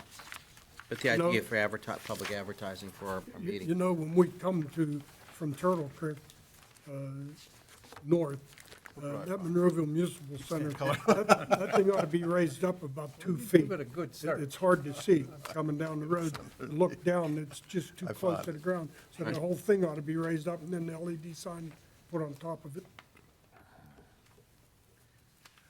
What is Okay. our ordinances? The last thing, the main thing I have on the agenda here, well, not the main thing, the last two things I talked about were important also, is, okay, the department heads have gone through what they would like to see within the next 5 years. And I'm sure everybody individually and collectively have their opinions about different things, but how would you finance this? Now, as you can see from the summary page, we're about $16 million shortfall, something like that.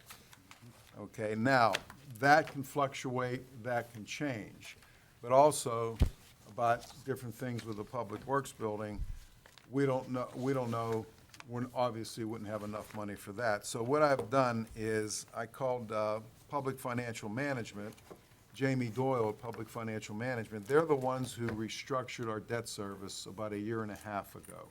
We went a year and a half ago from $3.2 million a year down to 1.4, and we extended it out, smoothed it out, 2 years. Now, what we have here, you have in your hand, is there's three different options. Actually, yeah, there's three different options that Jamie has put together. And it takes a little bit to digest, but I'll go through each one of these and spend a minute maybe on each one. But you're probably gonna have to look at it and to digest it a little bit more. Now, what I told Jamie to do is just to pick out figures. What if we finance 10, 20, or $30 million? All right?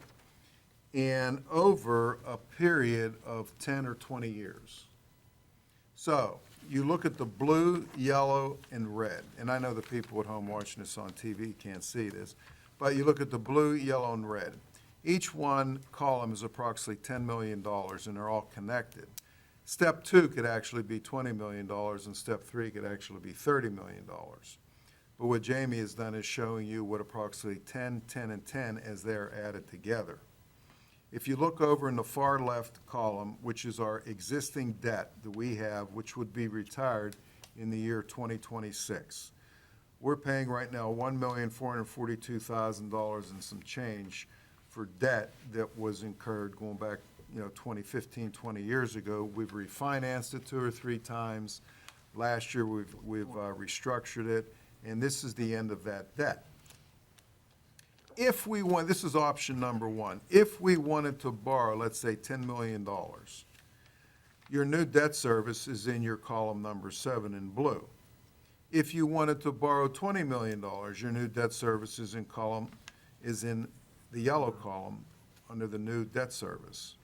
And then if you wanted to borrow $30 million over a 10-year period, it would be in the red column over where it says new net debt service. Now, that's over a 10-year period. Now, you go to option number 2. This is over 20 years, okay?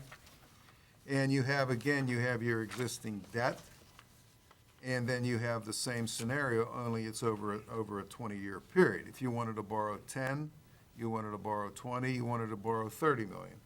And, we're talking about these numbers, like Everett Dirksen once said, you're talking about $1 billion here, $1 billion there, before you know, you're talking about real money. That was going back to like 60 years ago, he said that. And the numbers are self-explanatory. And option number 3 is the same thing. Now, I have a question, I have a call into Jamie to explain to me a little bit more about the pro rata wraparound. But those are on 19, 18, and 17-year schedules. So if, going back to, let's say, option number 2, over a 20-year period, let's say you wanted to borrow $30 million, there's your debt service of what it would be coming down the column. Now, all this it can fluctuate depending on what the bond rates are, as is at the bottom a notation estimated based on current market rates, actual rates to be determined at the time of pricing. So these can change as we move along and in seeing what we do and how much money you do want to borrow, if indeed you want to borrow any at all. But I thought that this would give you kind of an idea of what kind of debt service we would be encountering. And I know that's a lot of information, given to you, but anybody have any questions on that? Yeah, when you borrow $30 million, how does that affect our rating?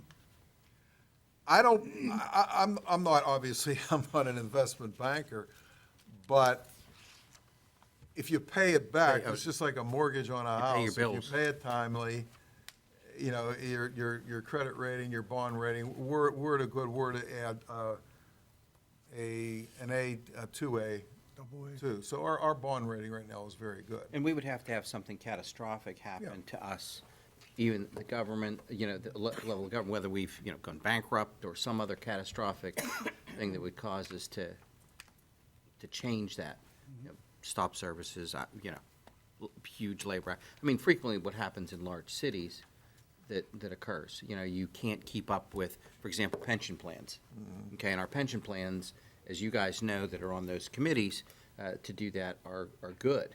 those are the things that typically trip people up with them. It tripped the city up with it, stuff like that, if we can't meet it. So these aren't unreasonable in terms of what's out there. But the question is we got to, the inflation is just so crazy now. And, most of us sitting here probably can remember, maybe Tennessee, that's good, but you might not. But we talk about when we were going to go get our first houses. I was looking at a house in Penn Hills at the time, and I thought, great, 12%. This is a good deal, and to do that. So yeah, to do that. Paint dry, yeah.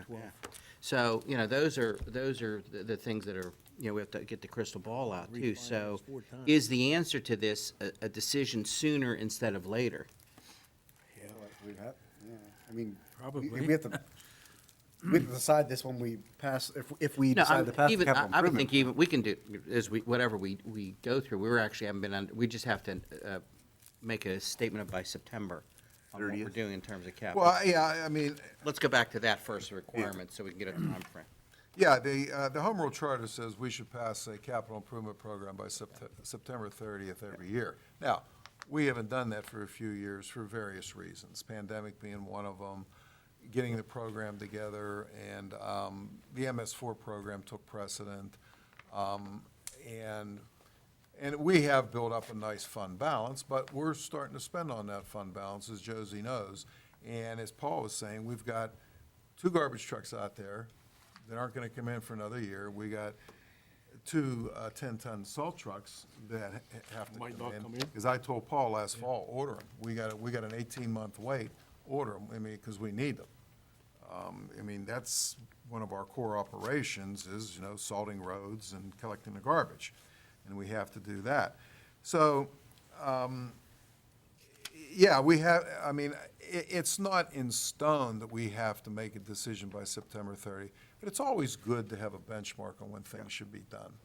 I think at least on the expense side, we should know where we're going here on the expense side of what, the department heads and how you guys want to handle what they have given to you. And speaking on that item, what I would like each council member to do, I think, is on a scale of 1 to 5, with 1 being least important and 5 being most important, take that capital improvement program and just go down there on each item. And you can do a bracket and say, yeah, all these items are number 5. They're very important, like paving roads and Doug's vehicles and Paul's vehicles. We need them. To me, that's number 5. We need those.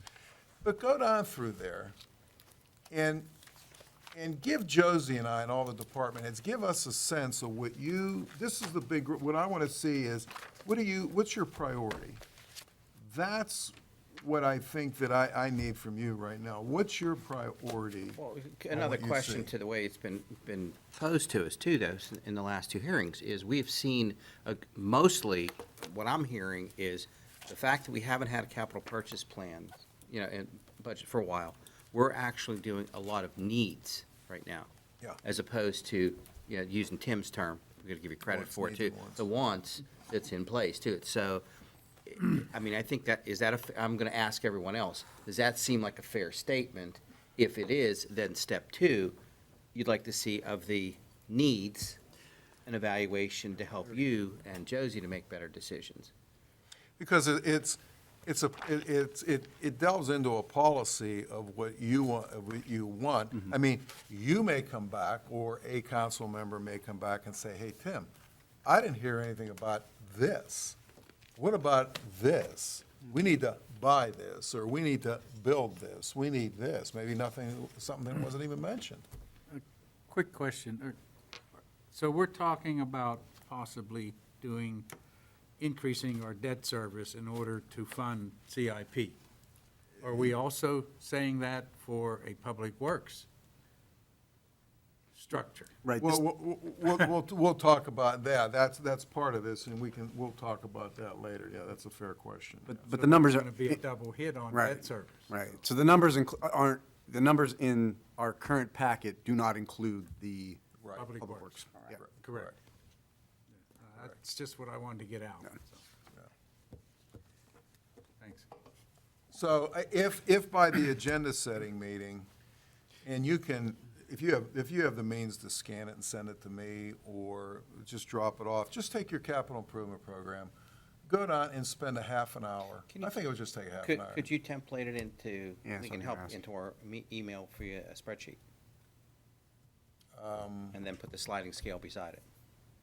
Oh, you mean put another column? Yeah, Yeah. Yeah, put those we can in do there that. and then put the column to it and then send it to us as an attachment to the Yeah, that- spreadsheet. And that way we just can put just another- go through and put the Another number. column. Existing Yeah, put another draft. column. Yeah, one- we can do that. A column for priority. Yes, please. Yeah, if that might be helpful and it'll help us We can do tabulate that. the And we could information. put a Yep. 1 to Yeah. 5 there. And then Yeah, are put you? a 1 to 5, yeah, we yeah. can, that's For good. you, are you making the changes that I'm a like are, scale kind of guy. Yes. can you include that? Kind of got it. Like the changes, the stuff that, like, that some of the guys said you can take this out, you can take this Yeah, out, you can right. take this I out. have that noted, so I'm gonna take Yes, that out. and, Yeah. that'll be, that's a good And- idea, Dennis, because that'll give us an opportunity to take an updated look. Yeah. Right. And say, If- is this a 1 to 5 with what, give me the priority. Five's How the do- most important. Okay. One is We'll, least. we'll put that as a Put that in notation there, at the please. bottom of each Okay, page. What the liker is. what You the- know, I'm thinking, one the least, 5 the most. Okay. And everything that's already ordered and stuff like that, we've taken out. Yeah, that's Well, what- yeah, and as I explained at the first hearing, Steve, Josie and I decided to keep that stuff in there because some of it was already purchased, other it wasn't.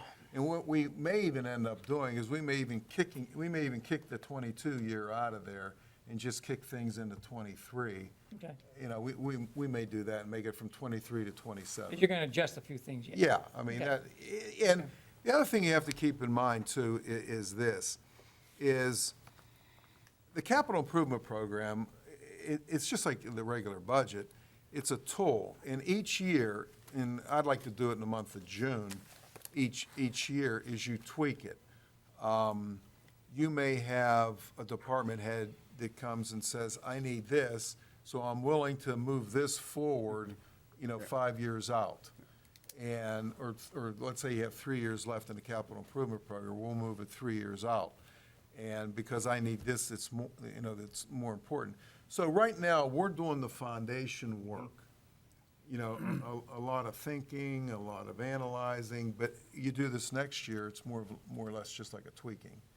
And an add-on may be, as we move forward in the budget cycle for the operating budget too, if issues, this is purely Eric's opinion, so nothing to it, but the idea being that as we look at the impact of the inflation as it's ongoing to the operating budget, and you'd hate to say, great, we've committed some, our existing funds, fund balance to these capital projects, and we don't have anything to pay a competitive salary, buy the things that we could afford before, and now become increasingly more and more expensive unexpectedly in a shorter period of time.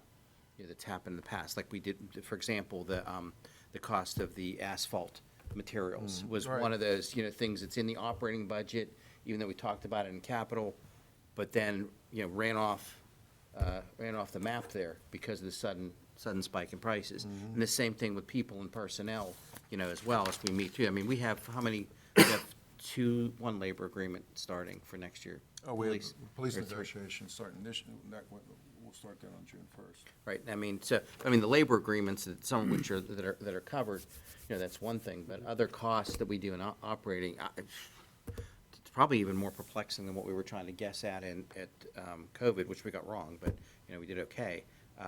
Thankfully, we got wrong, let me rephrase that, to do it too, so, but that's another consideration, so, but if we have those put together, Tim, I think in a spreadsheet, that'll help you, as a tool, to do that. So to the agenda, anything else, Tim, for that? No, I'm Okay. done. So we're sort of been in item number 3, actually, for a while in the budget issues. Very quickly, round robin a little bit, we'll go through and ask anything else. Josie, anything else to add from over there? No, I don't have anything else. Any other tools that you need from us? No, I'm good. Okay. all I'll right, get that's good. that, on my to-do list is to add that column for you and Get- send you the updated. If you notice, I updated it from what we learned last week. Mm-hmm. I made those changes and you're copy this week is another week later. It's dated 5/19. Okay. So, Yeah, help I'll me do- keep my version straight. yeah. That's it. To do that, that's great. All right. Dennis, thoughts and input? I mean, again, this is more of a hearing, less formal. Anything else? Nope, just need time to digest this, I Sure. think. Sure. Bob? No, I thought it was a good meeting tonight. Yeah, so we're down. Yeah. Hard work for you. Steve? I agree with Dennis. Like, there's a lot to digest, and we got a lot of thought to go put into this, and then, Is this I think that spreadsheet will help, you know? Bob? Police, a lot of this. I just think it was a great idea for us to Well- scratch and sniff at this a little bit before we You know, commit. what it I does. think it's a great idea, so I'm looking forward you to get scratching and those? sniffing. Yeah, if I can interject here, I mean, Sure. Give me if you want to have, as a collective body, Graphs. elected body, you want to have another meeting just for discussion, you want to bring another department head back, hey, everything's on the table here. I mean, if you want to do that, we can do that. Don't think that, They were like pie because it's like, it's coming at you like a fire hose, I understand Yeah. that. So if So, you want to this have is additional like discussion with the department So, head, we can do it You at have an another agenda one that meeting. shows by No, department. we don't have to set up a separate meeting, do it, Your say, hey, Tim, I equipment want to is talk to really Dugas a little bit more, or I want to talk to Mine or Nicole where's your Henline, vehicles? I'm sorry. or They're a whomever. decent part. Fine, we can do that. This, Well, some of that may come out after Is we give you public the 1 to works. 5. Exactly. Right, so that'll be Right. consideration, and certainly no later than August, they're asking what's. Yeah, as we get into the as we get into the We got all holidays. summer to work on this. Right, and- yeah, and it's, holidays are starting here next week and stuff too. Joe, anything else? I have nothing. Okay. All right, if there isn't anything else, again, thanks to all of the department heads that, have appeared before us the last 2 meetings for this. It's a lot of work, every year. And Josie's got to get a new whip to keep people in shape, to keep them coming, to show up, and Tim as well, to do that. So everybody came in. I know it was a lot of work on everyone's behalf. So if there aren't any other questions, Make a motion to Second. adjourn. yep, all in favor? Aye. Thank you, we're adjourned. One other thing.